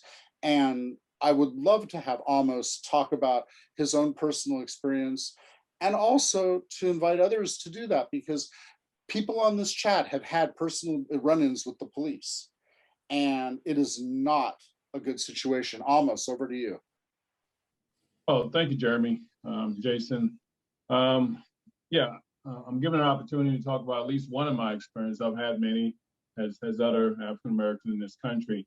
One of the ones that kind of touched me recently was the Army lieutenant in Virginia that was pulled over by two police officers and, pepper sprayed and talked down to and pulled out of the car. And it kind of reflected me one of the instances that I had here in San Diego, where I was in uniform, taking my kids to their grandmother's house here in San Diego, in Canto area. If you're familiar with San Diego, and Canto is where a lot of Black and brown people live at.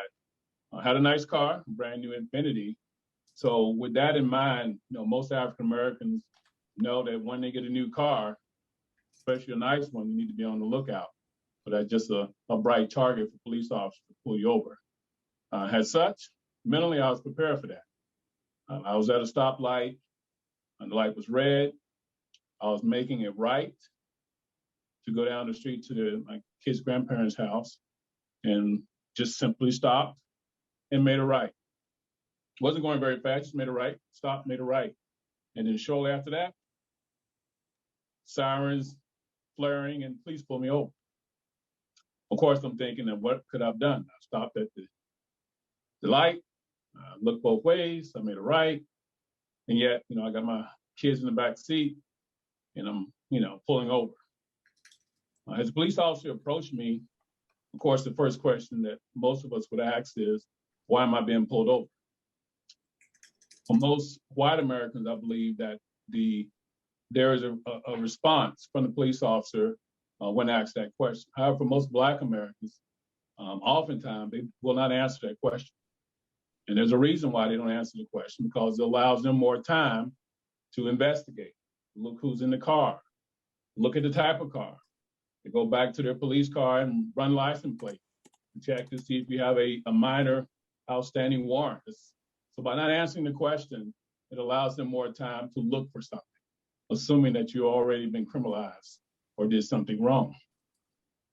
It wasn't until 15 minutes into the conversation, again, multiple police cars pulled up behind me, that I got an answer. And it's simply because I made a right, and because the corner that I made the right on at the light was 6 inches longer than other corners, which I didn't know, that you have to have a certain length to make a right onto a street, and that's why I was pulled over. It seems pretty silly. And of course my kids in the back, just kind of keep them calm and just, so it's, I wasn't fearful for myself, I was fearful for my kids in that situation. that anything that I do could jeopardize their life. And that's a common thing that a lot of, Black parents have to deal with. So when I saw that incident in Virginia, I saw a lot of similarities. You would think that, this is an Army lieutenant being pulled over. And I knew how the situation went. He just bought a brand new Chevy Tahoe, brand new car, driving through the neighborhood, no license plate because it's brand new. And he had the registration in the back shield of the window, which is where it's located, supposed to be located in the state of Virginia. Of course, if a police officer doesn't see a license plate, that should be the second place they look for to see if it's a new vehicle. And it was clearly shown in the body cam when the police officer pulled up to his SUV that the piece of paper was right where it's supposed to be at. But then they start saying, well, he didn't immediately stop over. He slowed down, he flashed his hazard, he went to a lighted place, which is, we're told most oftentimes we should do, especially women, that you want to pull into a lighted place to protect yourself. Even after all that, it escalated to the point to where they had the pepper spray. But as a military retired African-American, it hurts a little bit that, you serve your country, and not just me as a Black man, anyone that served their country and put their life on the line, and yet you feel like you're personally fighting two wars. One that's external to our shores, and then we come home and continue to fight for basic freedoms like voting, to be looked at without prejudice, and then, concern for our kids. Jeremy mentioned about talking, having that dad talk. I have 3 sons, and doesn't day go by I don't fearful for my kids. Every time they get in a car, one is driving, the second one is close to driving. He gets his driver's license this year, and I have a daughter that's also an adult that's driving as well. But I've had constant discussions about what to prepare for, how you should act, how you conduct yourself, and you're just fearful for your kids' lives every time they get in a car, and that they're targets, that unfortunately they get pulled over and something can escalate and they can potentially die. So it's a difficult discussion to have because especially young people don't really understand. They haven't been around as long as I have and seen what I've seen, and they don't understand why am I treated different compared to their white friends or other races, and so you have to kind of push through that. And they think, well, Dad, you're just overreacting or whatever. But it's a reality that is shown frequently on TV and YouTube and things of that nature. So it's real. It's real to me every day. And it's something that I'm careful for. So I just wanted to share my experience and what I've been through and what I've seen. And it's just one. I have many, trust me. It'll take the rest of the day to go through it. But I just wanted to share, to give you my perspective as an African-American and what we have to deal with on a daily basis in this country. Amos, thank you so much. That was very, very powerful and incredibly significant because the fact is, most of us who are from a privileged background can never 100% understand, will never be able to comprehend it. I come from a background of being disabled and being Jewish, which may be a minority, but still, I have never left my house thinking, now, is this going to be the day that something is going to happen? Even when I was having seizures, I never thought, is law enforcement going to pull me over and accost me and question me and do something? And it's so hard for me personally to put myself in your headspace and understand what it would be like just to actually think about leaving your home and wondering, is something going to happen? Or like you said, having to have a talk with your kid because of the fact that anything can go on. And I would love to open this up to others who have personal experiences or who have any kind of just something to relate. I just want to chime in that when you're mentioning about having to talk with your children, I bought several copies of the movie, what I consider to be a drama documentary called The Hate You Give last year. And the young actress who is the lead is absolutely outstanding. It follows her and her family in in a Black community, and her family sends her to school, actually a better school in a white community, but she has to go home to that Black community every day, and so she has to kind of be a different person in each environment. And then you see what happens in their community, a lot of things. You also see a friend of hers killed by a cop, and it's really, really, really good. And I love to share that with my white friends and anyone who really just doesn't understand what privilege is, any kind of privilege. I think that if you can watch the movies with the understanding that, oh, I have never experienced those things and I will likely never experience those things, then you realize, I think, hopefully, what privilege is. Well, thank you, Renee. I actually seen that movie. So it's a very, very clear depiction of what we have to deal with. And just want to make one more comment. I consider myself to be successful, well-educated, naval officer. I'm a senior project manager, and yet, it's not that I'm looking for some type of privilege because of my accomplishment, but in the end, it's no different than someone that's, never completed high school or didn't do anything. And so there is no economic benefit in the African American community of not being exposed to that. You can be the president of a college, and you're still going to be exposed to the same thing as someone, working behind a cashier at a grocery store, just for the color of your skin. And it really doesn't matter. It really doesn't. And oftentimes, people don't even know me, they never spoke to me, but yet have already built this ideal of who I am. I tell people oftentimes the scariest, Black person that white Americans see sometimes is in their head. It's all in their head. And based on that, what's in their head, they react out of fear of what they've been subject to as kids, maybe hearing their family members talk about African Americans or watching TV or movies and stuff. And so all that's planted in their head is fear, the boogeyman, I would say. So when they encounter African Americans, that's their instinct. That, even without a weapon, that we're something to be feared and that we should react accordingly. So unfortunately, that's a reality that we have to deal with, that we have to work with then. Kevin is next. Hi, can you guys hear me okay? Mm-hmm. Yes. Yes. Okay, good. I grew up in New Jersey. I live in North Carolina. There's some things I want to comment on here, and I think it's pretty important. And, as somebody that grew up in an area next to Newark, New Jersey, that was predominantly Spanish, Black, all this kind of stuff. It was really a heavily immigrant mixed area, and I was definitely a minority in that area, without a doubt. Now I live in North Carolina. I definitely want to say something about what's going on here.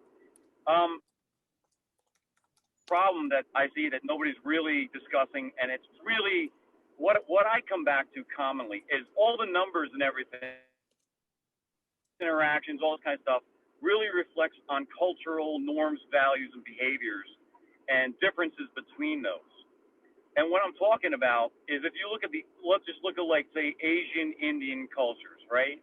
That come to the United States. They have the lowest amount of divorce rate out of any culture or group in the United States. That meaning they have the highest marriage rate. They also make the most income out of any group in the United States combined. So Asian Indian, they are the highest earners in the United States over white Americans.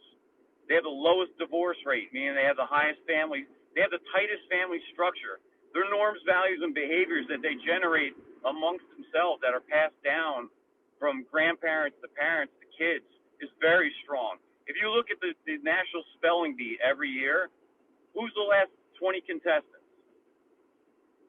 Right? It's Indian kids and Chinese kids. Why are they there? Because they have this strong family values that are there that are passed amongst each other. So next and below that is white Americans, generally speaking. we earn less as far as a group. We have a slightly lower divorce. We have a slightly lower single parenthood rate and a slightly higher divorce rate, or slightly lower divorce rate than that group. And you see similar traits in that fall along with that. What I don't hear talking about is in the young Black community, there's a problem that I see with norms, values, and behaviors that are being generated around, which actually fall around the family structure.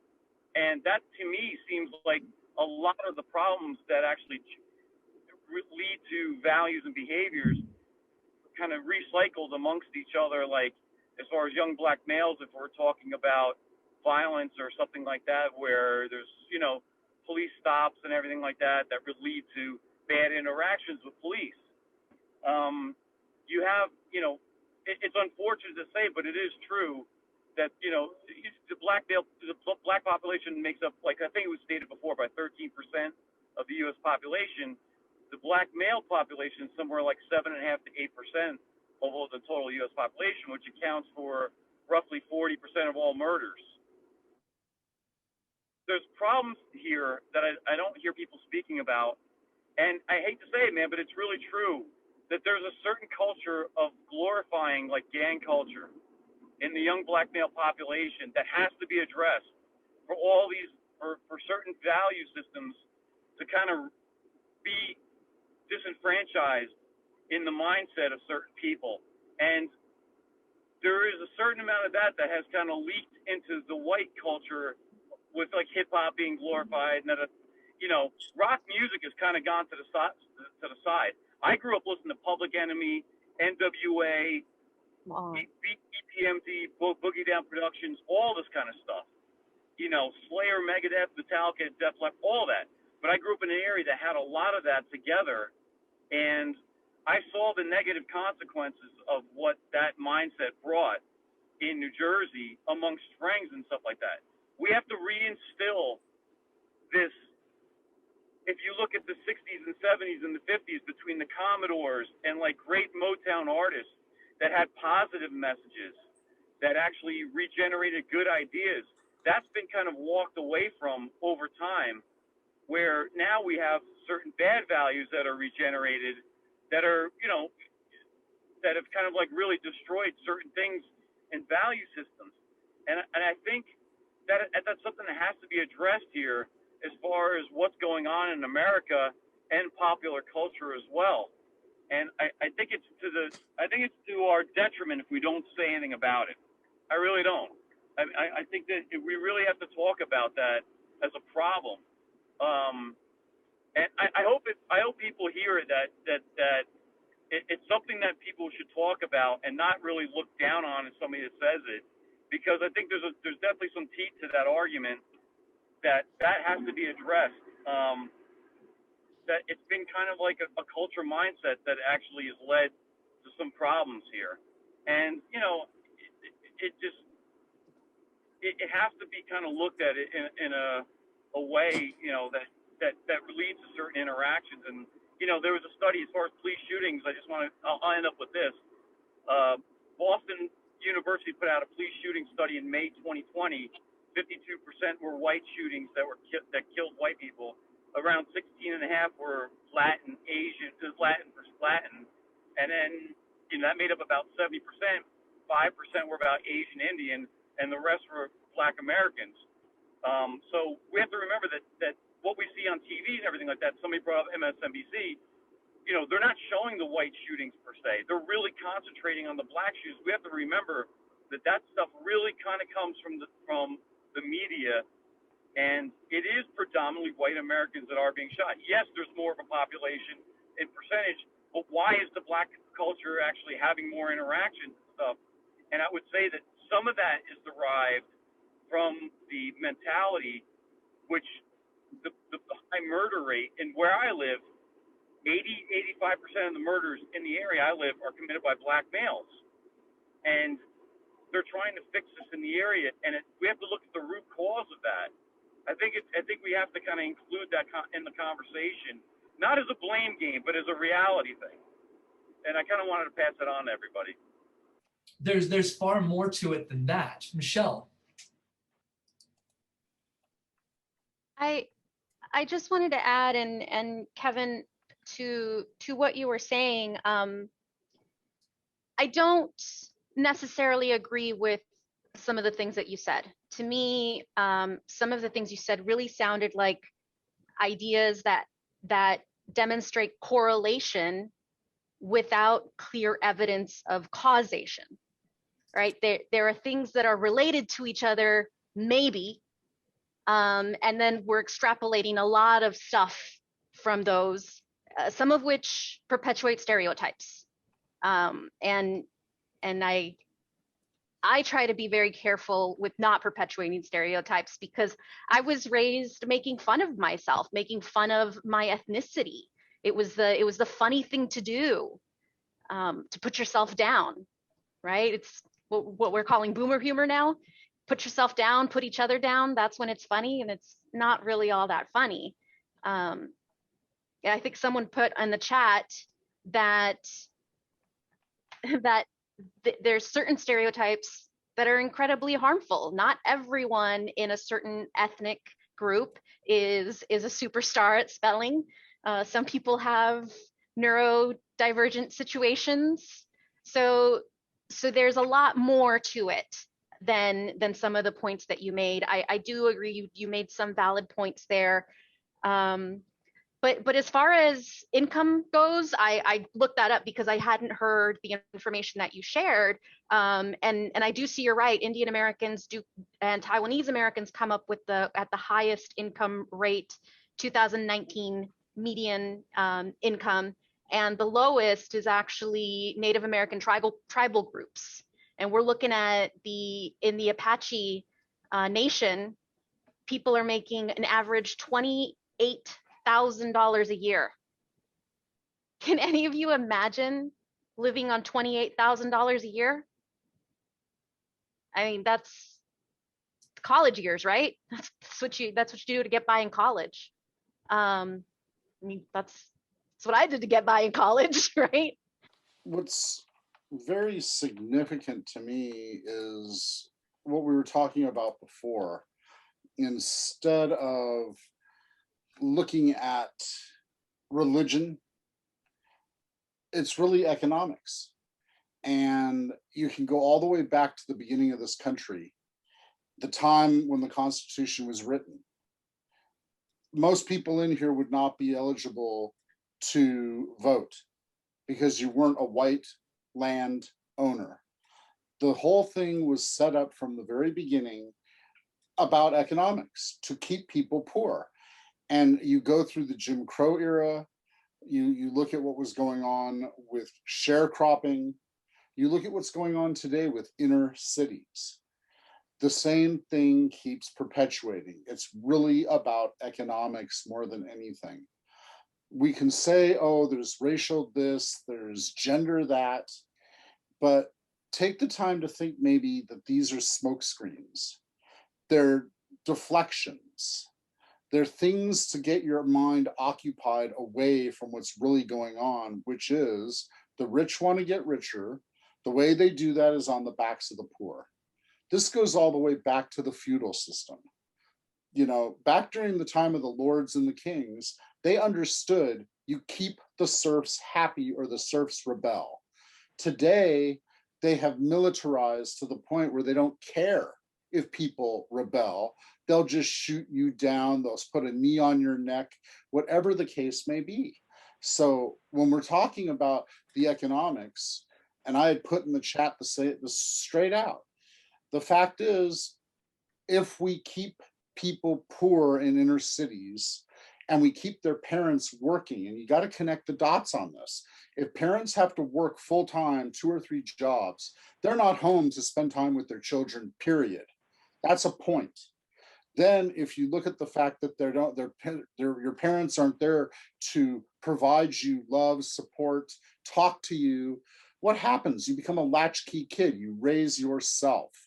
And if you raise yourself in an inner city environment where everybody is poor and where everybody is clamoring for some power, you're going to do what? You're going to find a new family. And that's where gangs come into the picture, because these young people are basically, they're substituting the fact that their parents are not there, their family isn't there. And so they become part of a gang. And all of a sudden you have this self-fulfilling prophecy, this self-perpetuating problem where inner cities, people that are poor, and why is it mostly people of color? Because they've been purposely forced into that. Go back to Jim Crow. They weren't allowed to buy property. They weren't allowed to get good jobs. This is by design. This is a grand scheme by design by the people in power to stay in power.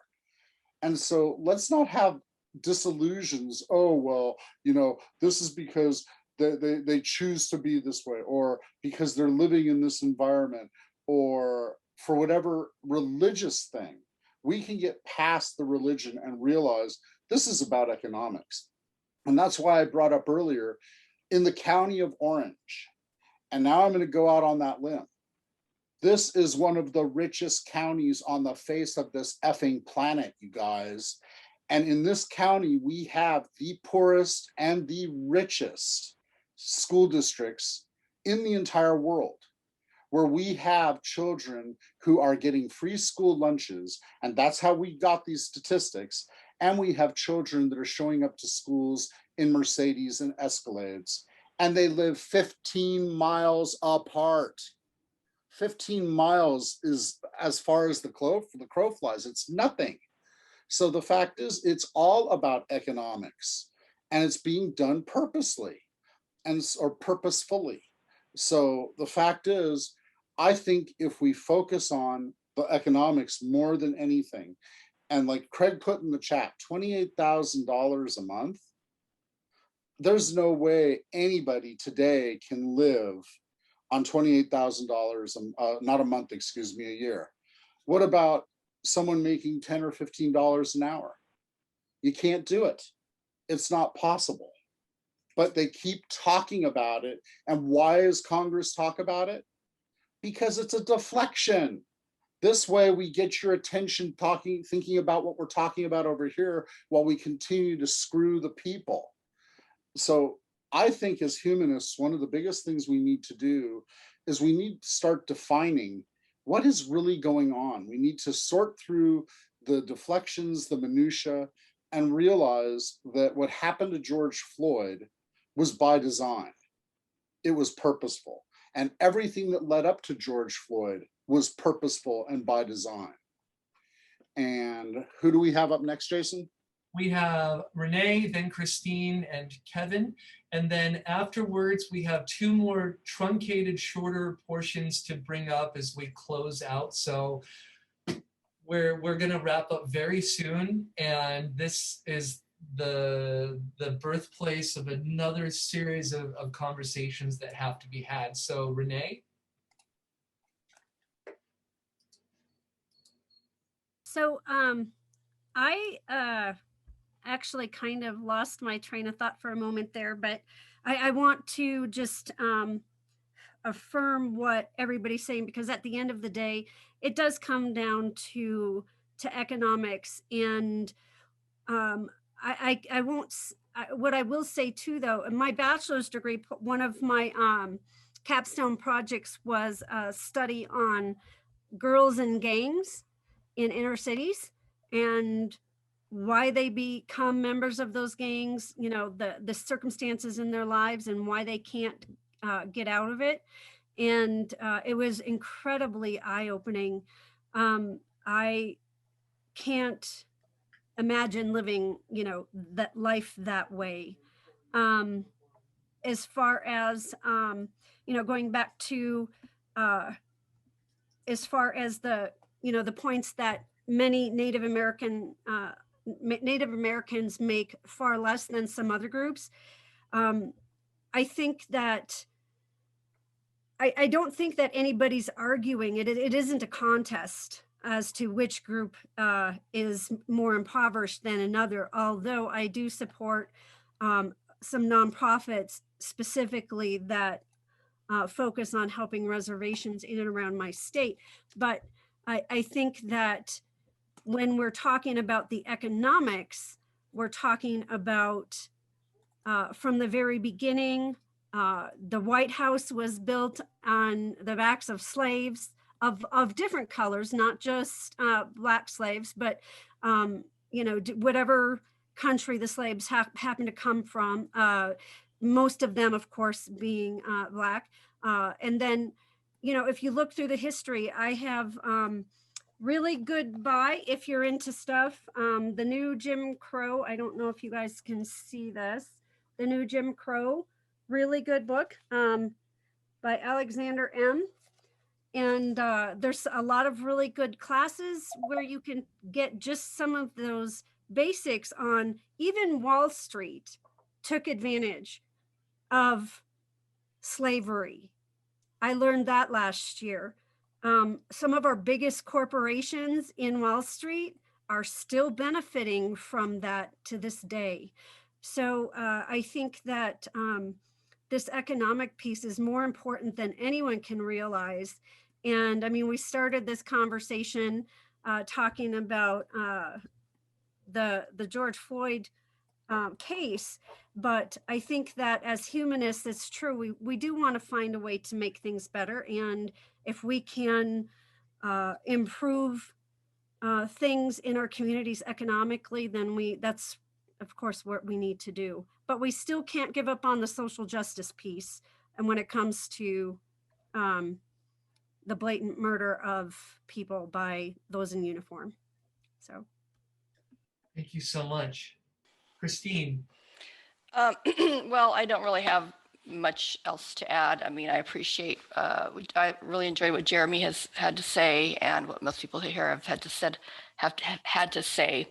I mean, I do take, the only person that I really don't agree with is Kevin, and his suggestion that some cultures, that there's a deficit in a particular culture, particularly the African-American culture, and to invoke comparison with other ethnic minorities who are apparently supposedly doing better financially, I think is a very disingenuous way to try to frame his argument.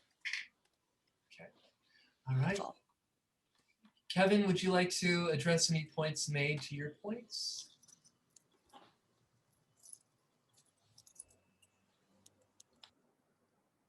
Kevin? Oh, sorry about that. Hi. Yeah, you know, I just want to say this, man, and this is, I think we're all trying to help. I think we're all trying to help. And I think people are just, there's a lot of mixed pieces in all this Someone stuff, sure right? loves you. Hello? Oh. Go ahead. Sorry. There's a lot of mixed pieces. I don't think there's any like definite hardcore answer to any of this stuff. Yes, economics plays a part. Yes, absolutely. What I look for, honestly, is we're past the 60s, right? There's people who are Black Americans who have families that were slaves that are now lawyers and doctors, okay? There's people that I know that are immigrants from Africa that are now PharmDs that make $150,000 a year and don't have a criminal record. It's not fluid. Everybody doesn't fit in the same bag. But what I'm saying to you guys is this. There is a certain problem, man. And I'll tell you this. If we look at last year, COVID hit, everybody was looking at their phones. We're all watching TV. George Floyd gets shot, right? Everybody takes a side and starts judging what happened. But there was also Juneteenth, right? Remember Juneteenth? That was like the really first year that we really heard about it, right? It was really popularized. There were shootings in Atlanta, Syracuse, New York, Charlotte, North Carolina. I watched on my phone in bed shootings happening 5 miles away from where I was. What's Juneteenth? Juneteenth. It's the celebration of the end of slavery, right? For the Black culture in America, it was the end of it, and it's a celebration. There were shootings in Charlotte. 8 people got put into the hospital. In Atlanta, the same thing. And then I watched a live stream where a kid who was like 20 years old, a young Black male, was glorifying a guy walking around with an AK and like saying positive things about him. 2 minutes later, he was running to his car and a girl next to him got shot live on Facebook that they were actually that they were showing at like one of these Juneteenth celebrations. Syracuse, there was like 11 people that were shot at a celebration. What I'm saying to you is this: is that there has to be a thing here where we go, you know what, this whole thing about the single fatherhood rate, everything like that in the young Black community, it has to be addressed internally. It has to be like, you know what, glorifying some dude who's a hip hop guy that glorifies gang, that's not a positive message. There was a guy, KRS-One. He was an old school rapper from the early 90s. This guy had a positive message. KRS-One was part of Boogie Down Productions. This guy, I used to listen to him. He was talking about using your mind to better yourself. Ice-T was another guy. We got to like remember that those ideas have to be regenerated, and actually they bring good things to light. They do. And they actually put out positive messages. There is a problem with these shooting stuff like that. I mean, the area that I'm in, there was a young girl that just got shot through her door the other day because somebody cut a Black male off in his car, and he pulled up next to her and shot her through the door and killed her with their husband in the passenger seat and the two kids in the back seat. They found this guy and they just arrested him. I mean, there's all these little incidents that we can pick apart. But what I'm saying to you is that there is a problem with norms, values, and stuff like that.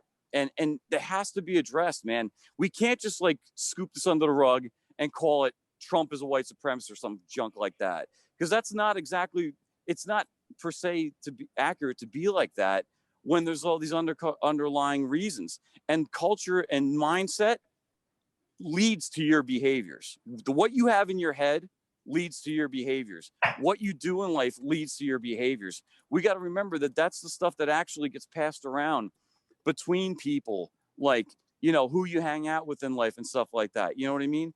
And yes, economics plays a part in it without a doubt. But ultimately, at the end of the day, you control what you do and you control what you think. And those type of things actually, I think, to me, will lead to a better outcome for people. And there's no way we're going to have equal outcomes for everybody unless you're just going to make everybody get the same money across the board, and then you're going full socialist and all that stuff like that, which I don't think people, you know, you can talk to people from Venezuela that actually think about that, but there's no way to make it even across the board. What I think is the more important thing is to think about values and what people carry and what really leads to a prosperous society between people and amongst people and in the United States, which actually, you know, we're one culture per se, but we're a bunch of different cultures too. You know what I mean? So I think we're all trying to get to the right answer. And I don't disagree with a lot of what people say. You know, I think you guys, everybody's made good points and stuff like that. But I think that there's some other things that have to be thought about and what rolls around in people's heads and what leads to certain things. Thank you, Kevin. So I think Kevin's making some valid points. I think most of us disagree with the majority of them. I want to address just two quick things and almost close out this portion. We have two last things to discuss. What I would like to bring up, number one, when we're looking at this, I don't know if throwing Venezuela in socialism our way is going to land with this group very well, because the majority of us are strongly embedded in social democracy and democratic socialism. And our model is less Venezuela and more Northern Europe, like the Scandinavian countries. Number two, you know, I'm an institutionalist. I am an institutionalist. I look at things through the lens of political behavior and behavioral economics, and we have to stop looking at people strictly as individuals that can instantly come out of their situations, because our environment and our social circles have far more of an influence over our decisions than we are consciously aware of. And it's this idea, and I will disagree with you from this perspective, that there is this idea that comes from a long line of Calvinist thought in the United States, and we can even include John Locke in the realm of Calvinism, that you're responsible for all of your behavior, that you can just will yourself out of your situation, and if you don't, your moral impropriety leads to material failure. Looking through the lens of behavioral economics and political behavior, I think that that's abjectly false. I'm going to turn this to Amos to close out this particular portion of the discussion. Amos? Well, I just want to make a couple comments to Kevin. A lot of what he said I've heard before. The same arguments regarding Black families and how there is not one. I grew up, I have a mom and a dad. I grew up in a family, I have a brother and sisters. My sisters and brothers are married, they have families. A lot of generalizing, I think, oftentimes when I hear those arguments that all Black people live in the city, all Black people are in gangs. They're not. We have homes, we have jobs, we have families, we go to church. We don't all listen to pop and listen to hip hop or street rap or say the N-word back and forth to each other. You're seeing what you want to see. You're seeing what, media is showing you. And that is a very small percentage of who we are. Another thing regarding Juneteenth, we don't all celebrate Juneteenth, okay? If you read up on Juneteenth was in Galveston, Texas, 2 years after Abraham Lincoln declared the Emancipation Proclamation. They found out 2 years later that they were free for 2 years and didn't even know it. And why was that? Because the city and that part of the country purposely didn't tell them because it kept them enslaved and it kept them working for each other. So I'm not sure how you see that as a celebration, because I certainly do not see that. Denying people information, and they're 2 years beyond what was already approved by the President of the United States, still enslaved. So for one thing, we do not all celebrate Juneteenth. Maybe for that particular area they do, but we don't always do that. And not all Hispanics celebrate Cinco de Mayo, believe it or not, okay? Once you ask a couple of them, you probably find some things out as well. So, it disturbs me when others outside of our community tell us how we should be and how we are, when they really truly don't know who we are, because they haven't had the conversations, they haven't spoken to us, they have this image of all Black people, and that's not all of who we are. We're much more than that. We're just like each and every one of you, believe it or not. So I've heard it before, been there, done that. It doesn't bother me. I'm not offended. Thank you. Thank you so much. Thank you so much, Amos. And we're going to wrap up. I changed my mind. I'd like to have our social justice coordinator, Oso Nwiwe, close out this portion, and then we're going to give some last thoughts and wrap up. Yes, thanks, Jason. Yeah, Kevin, I appreciate your thoughts. I know saying your opinion, giving your opinion, it wasn't easy, being that it kind of does not fit the common narrative. So I appreciate you kind of thinking outside the box and kind of providing or sharing another perspective. But I will have to agree with most of the majority in this picture. But I'll start with this. Yes, the issue of systemic racism, it's certainly not a black and white issue. It's much more complex than, this versus that. Sure, I mean, you talk about culture and how Indians and Chinese are doing well academically and financially. And yeah, much of that has to do with their culture. They come from a culture where they value work ethic and things of that nature. That's definitely true. I agree with you there. And African American culture, that may not be work ethic. When you think of African American culture, at least a stereotype, it may not something like work ethic may not come to mind. And you could probably make an argument for that as well. But of course, to Amos's point, the community is far more complex than a single stereotype. There are many of us. There are a variety of us, different economic backgrounds, different even cultural backgrounds. I myself, I'm considered African American, even though I am 50-50. 50% white, 50% black. My mother's straight from Europe, my dad's from Africa. But of course, I present as an African American individual in this country simply because of my skin color and features. Yeah, it's very prominent. It's much more noticeable. So when people see me, the first thing they're going to see me as an African American individual. And now I just wanted to share a quick anecdote of my personal experience, I guess, with being labeled as so.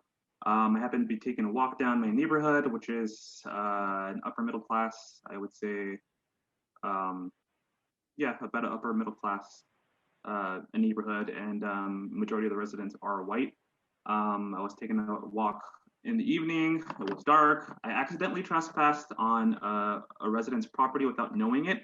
Before I could turn back, she happened to be pulling in. She noticed me. She questioned what I was doing, and of course, you know, me not intentionally trespassing on her property. That was kind of difficult to explain, I guess. But her not knowing me and just seeing me on her property late at night, it just doesn't look good, I guess, in her mind, which I totally understand. Long story short, she calls the police. I carry on my way thinking it was no big deal. After we said our farewell, I assumed everything was okay and it wasn't a big deal, but little did I know, 5 minutes later, I get stopped by the police and he questions me. I explain the situation to him. And for the most part, the officer was very understanding. He was very, very charismatic as well. He even tried to empathize with me, but he did state something that kind of brought up the point of, I guess, the idea of systemic racism loosely, and that is, yes, he agreed with me about how I was just taking a walk and I meant no harm. There's no evidence that I was, you know, I had the intention of engaging in a criminal act of any sort.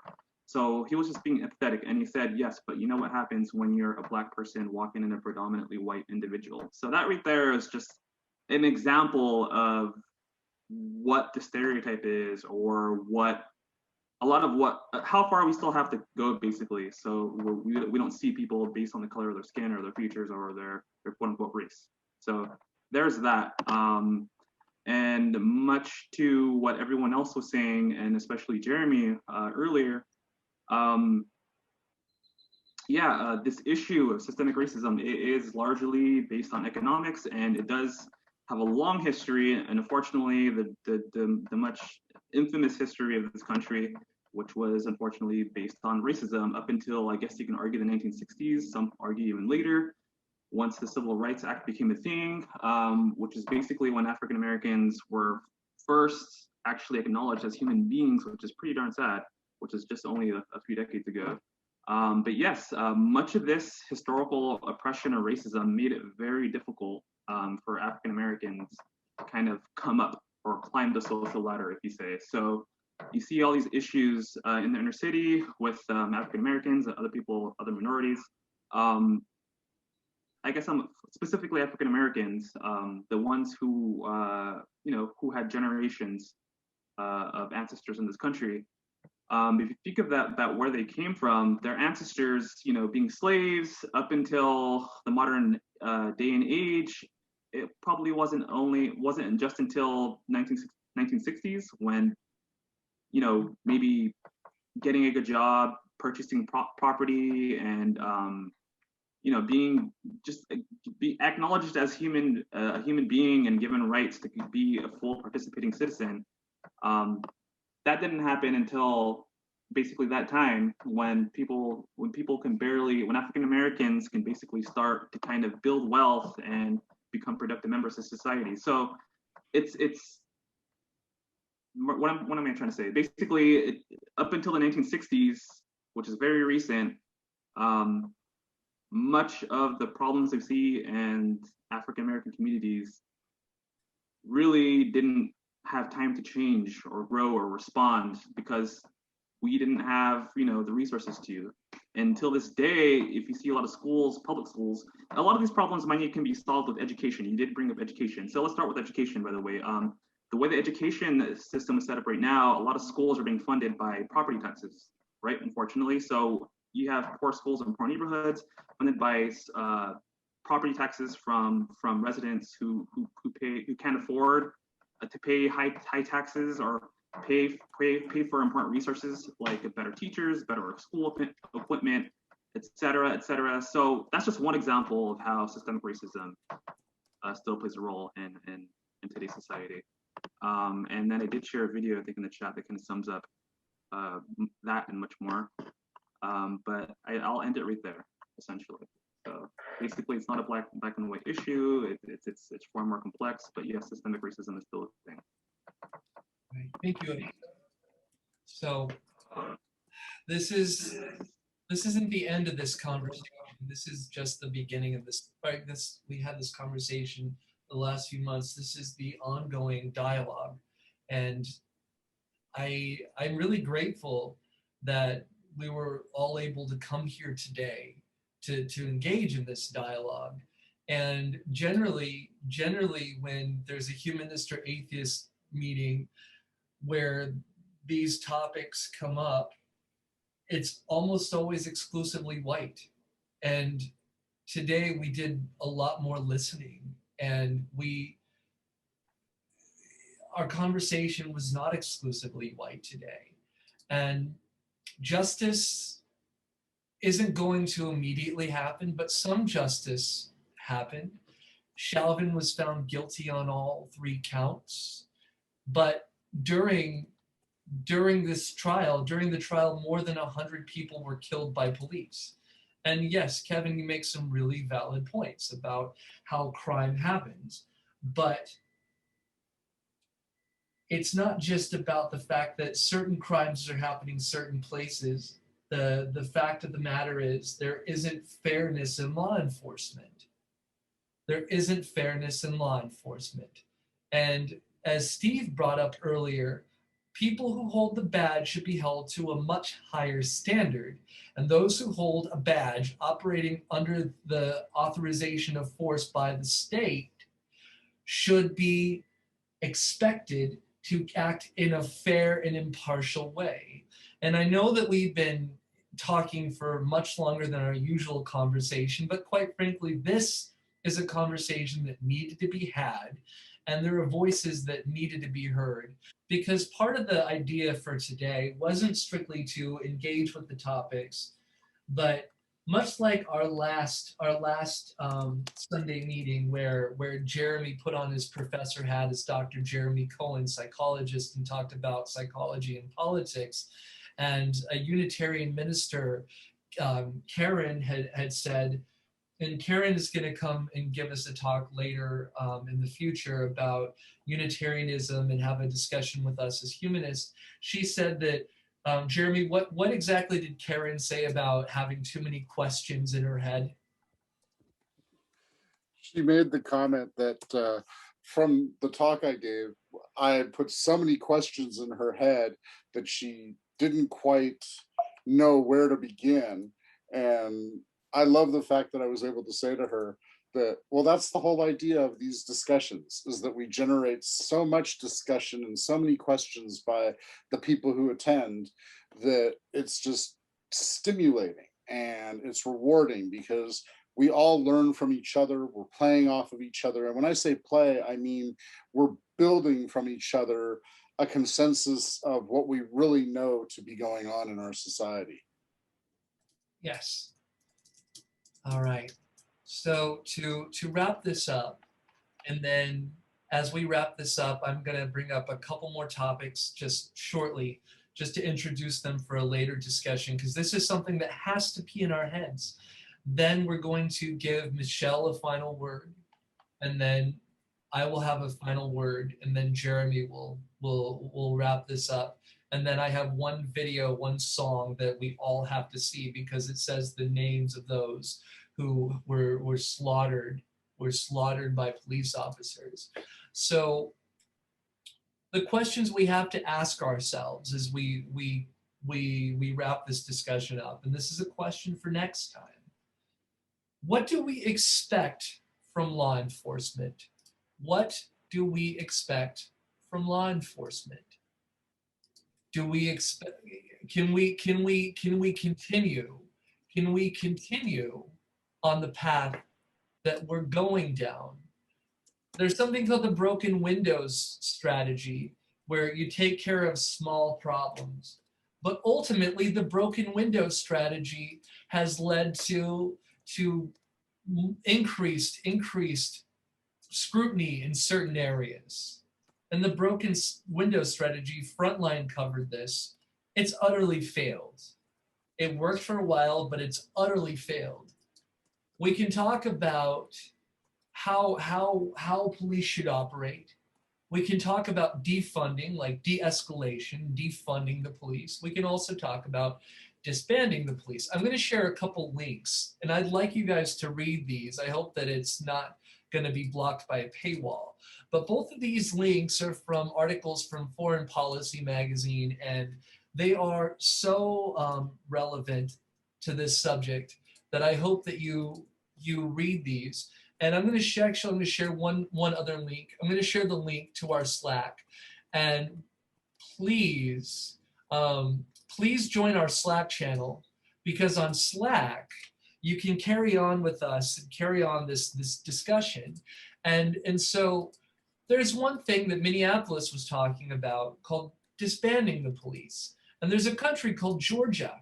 And Georgia had quite a corrupt police force.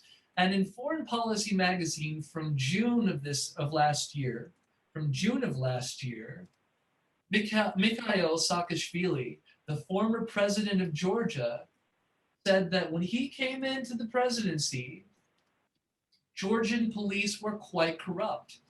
They replaced the police in Georgia, reconstituted a police force, handed off the authority, the state authority, to that police force, and corruption went next to nothing. We can also look at the federal police force, the Carabinieri in Italy, and like I showed earlier, with statistics and the data about murders by police of citizens. I shouldn't just say citizens, because it's not just citizens, it's anybody in the United States. It's anybody in the United States, including those who are in the concentration camps at our southern border. But the Carabinieri, they help the public. They help the public.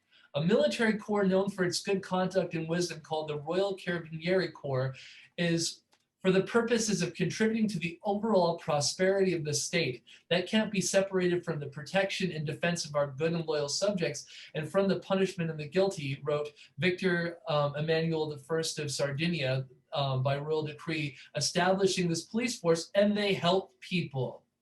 It's really to protect and serve the public. They help people. What do we expect from our police force? We should expect fairness and impartiality. A police force that uplifts the public instead of praise on the public. There's a lot that we talked about today. I hope that the discussion today was impactful, was meaningful, opened your eyes, and we have so much that we need to learn. Today we listen to stories that we don't always get to hear. And before we close out with a song by Janelle Monáe that was performed by David Byrne and his theater troupe from his show Utopia on Broadway, which calls us to remember people who were murdered by police officers, I would like to extend a final word to Michelle and Jeremy. And before I extend a final word, I would like to thank everybody who made this possible. Number one, on Tuesday night, Craig, Andreas, Mike, Mickey, Oso, Jeremy, and myself, we came up with this idea for the discussion today. And today's discussion could not have occurred without Jeremy, Michelle, Craig, and myself working on it. So thank you. And also, more importantly, the discussion today couldn't have occurred without our distinguished speaker, everyone who is here. This is our community. It doesn't matter if you're outside of the San Diego area, you are a member of the Humanist Association of San Diego. Thank you all for being here. Michelle, and then Jeremy, and we will wrap this up. I wanted to bring us back to the topic, right? George Floyd. And because I'm a storyteller, I wanted to tell you a story about something that happened several years ago. My godmother and mentor owns a shop, and there was a man harassing her shop. My first thought was, why haven't you called the police? And she said, honey, I don't wish death on anyone. That to me was a moment that made me realize for some people, calling 911 is a death sentence. And that's what happened to George Floyd. Someone, a couple of kids at a grocery store, and my heart goes out to them because they didn't know that the phone call would result in a man's death. They thought they were doing the right thing by calling the police. And in doing so, it was a death sentence for Mr. George Floyd. I remember someone saying that you need to remember when you call 911, you need to be sure that the person you're calling it on deserves to die for what they just did. Especially if the person you're calling it on is a person of color. Does this person really deserve to die because they jaywalked or because they were in the wrong place? I really appreciate that we did the portion of the history and that I was able to dig into it. This was a huge opportunity for me to dig into the facts of what happened. So thank you all for the conversation and for your stories as well. Thank you.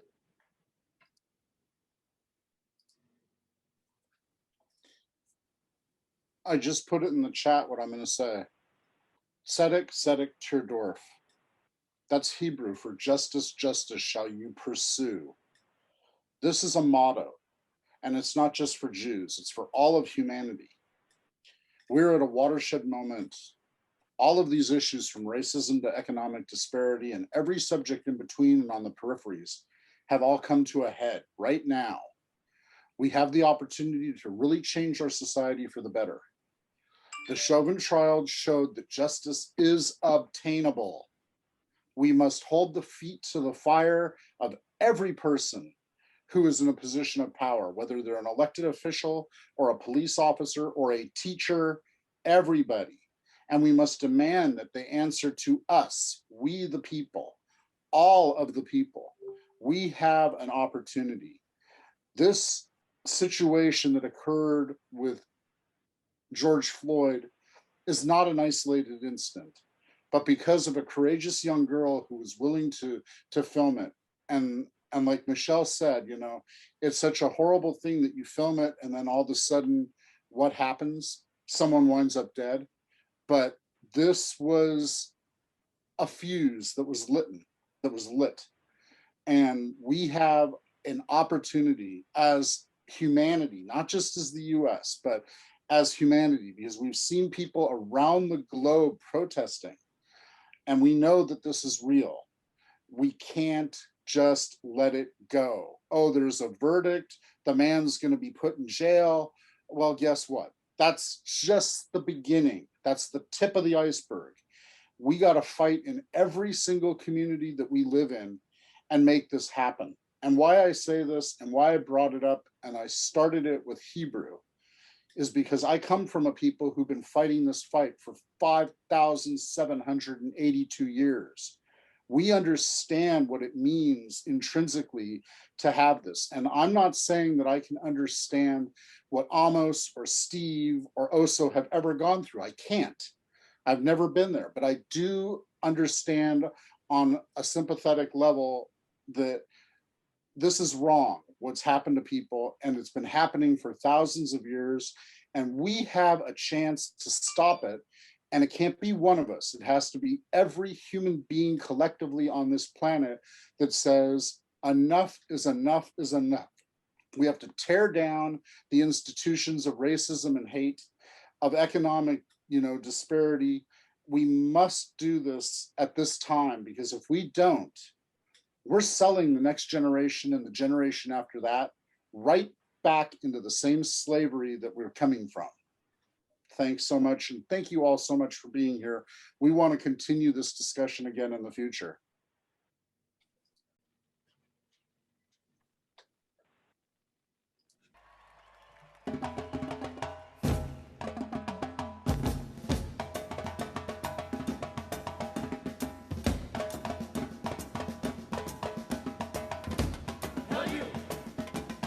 Hell you. Hell you. Hell you. Hell you talking about. Hell you talking about.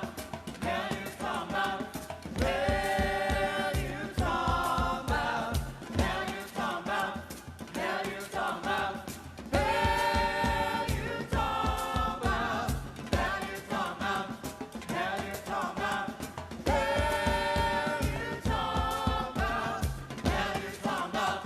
Hell you talking about. William Scott, say his name. Walter Scott, say his name. Walter Scott, say his name. Walter Scott, say his name. Jermaine Reed, say his name. Jermaine Reed, say his name. Jermaine Reed, say his name. Jermaine Reed, say his name. Philip White, say his name. Philip White, say his name. Philip White, say his name. Philip White, won't you say his name? Say his name. Say his name. Say his name. Say his name. Say his name. Say his name. Say his name. Won't you say his name? Hell you talk about. Hell you talk about. Hell you talk about. Hell you talk about. Hell you talk about. Hell you talk about. Freddie Gray, say his name. Freddie Gray, say his name. Freddie Gray, say his name. Freddie Gray, won't you say his name? Nia Wilson, say her name. Nia Wilson, say her name. Nia Wilson, say her name. Nia Wilson, say her name. Sandra Bland, say her name. Sandra Bland, say her name. Sandra Bland, say her name. Sandra Bland, won't you say her name? Say her name. Say her name. Say her name. Say her name. Say her name. Say her name. Say her name. Won't you say her name? Hell you talk about. Hell you talk about. Hell you talk about. Hell you talk about. Hell you talk about. Hell you talk about. Laquan McDonald, say his name. Laquan McDonald, say his name. Laquan McDonald, say his name. Laquan McDonald, say his name. Trayvon Martin, say his name. Trayvon Martin, say his name. Trayvon Martin, say his name. Trayvon Martin, would you say his name? Emmett Till, say his name. Emmett Till, say his name. Emmett Till, say his name. Emmett Till, would you say his name? Say his name. Say his name. Say his name. Say his name. Say his name. Say his name. Say his name. Would you say his name? Hell you talk about. Hell you talk about. Hell you talk about. Hell you talk about. Hell you talk about. Hell you talk about. Kamani Gray, say his name. Kamani Gray, say his name. Kamani Gray, say his name. Kamani Gray, won't you say his name? Botham John, say his name. Botham John, say his name. Botham John, say his name. Botham John, won't you say his name? Michael Brown, say his name. Michael Brown, say his name. Michael Brown, say his name. Michael Brown, won't you say his name? Say his name. Say his name. Say his name. Say his name. Say his name. Say his name. Say his name. Won't you say his name? Hell you talk about. Hell you talk about. Hell you talk about. Hell you talk about. Hell you talk about. Hell you talk about. Tommy Yancey, say his name. Tommy Yancey, say his name. Tommy Yancey, say his name. Tommy Yancey, won't you say his name? Stephon Clark, say his name.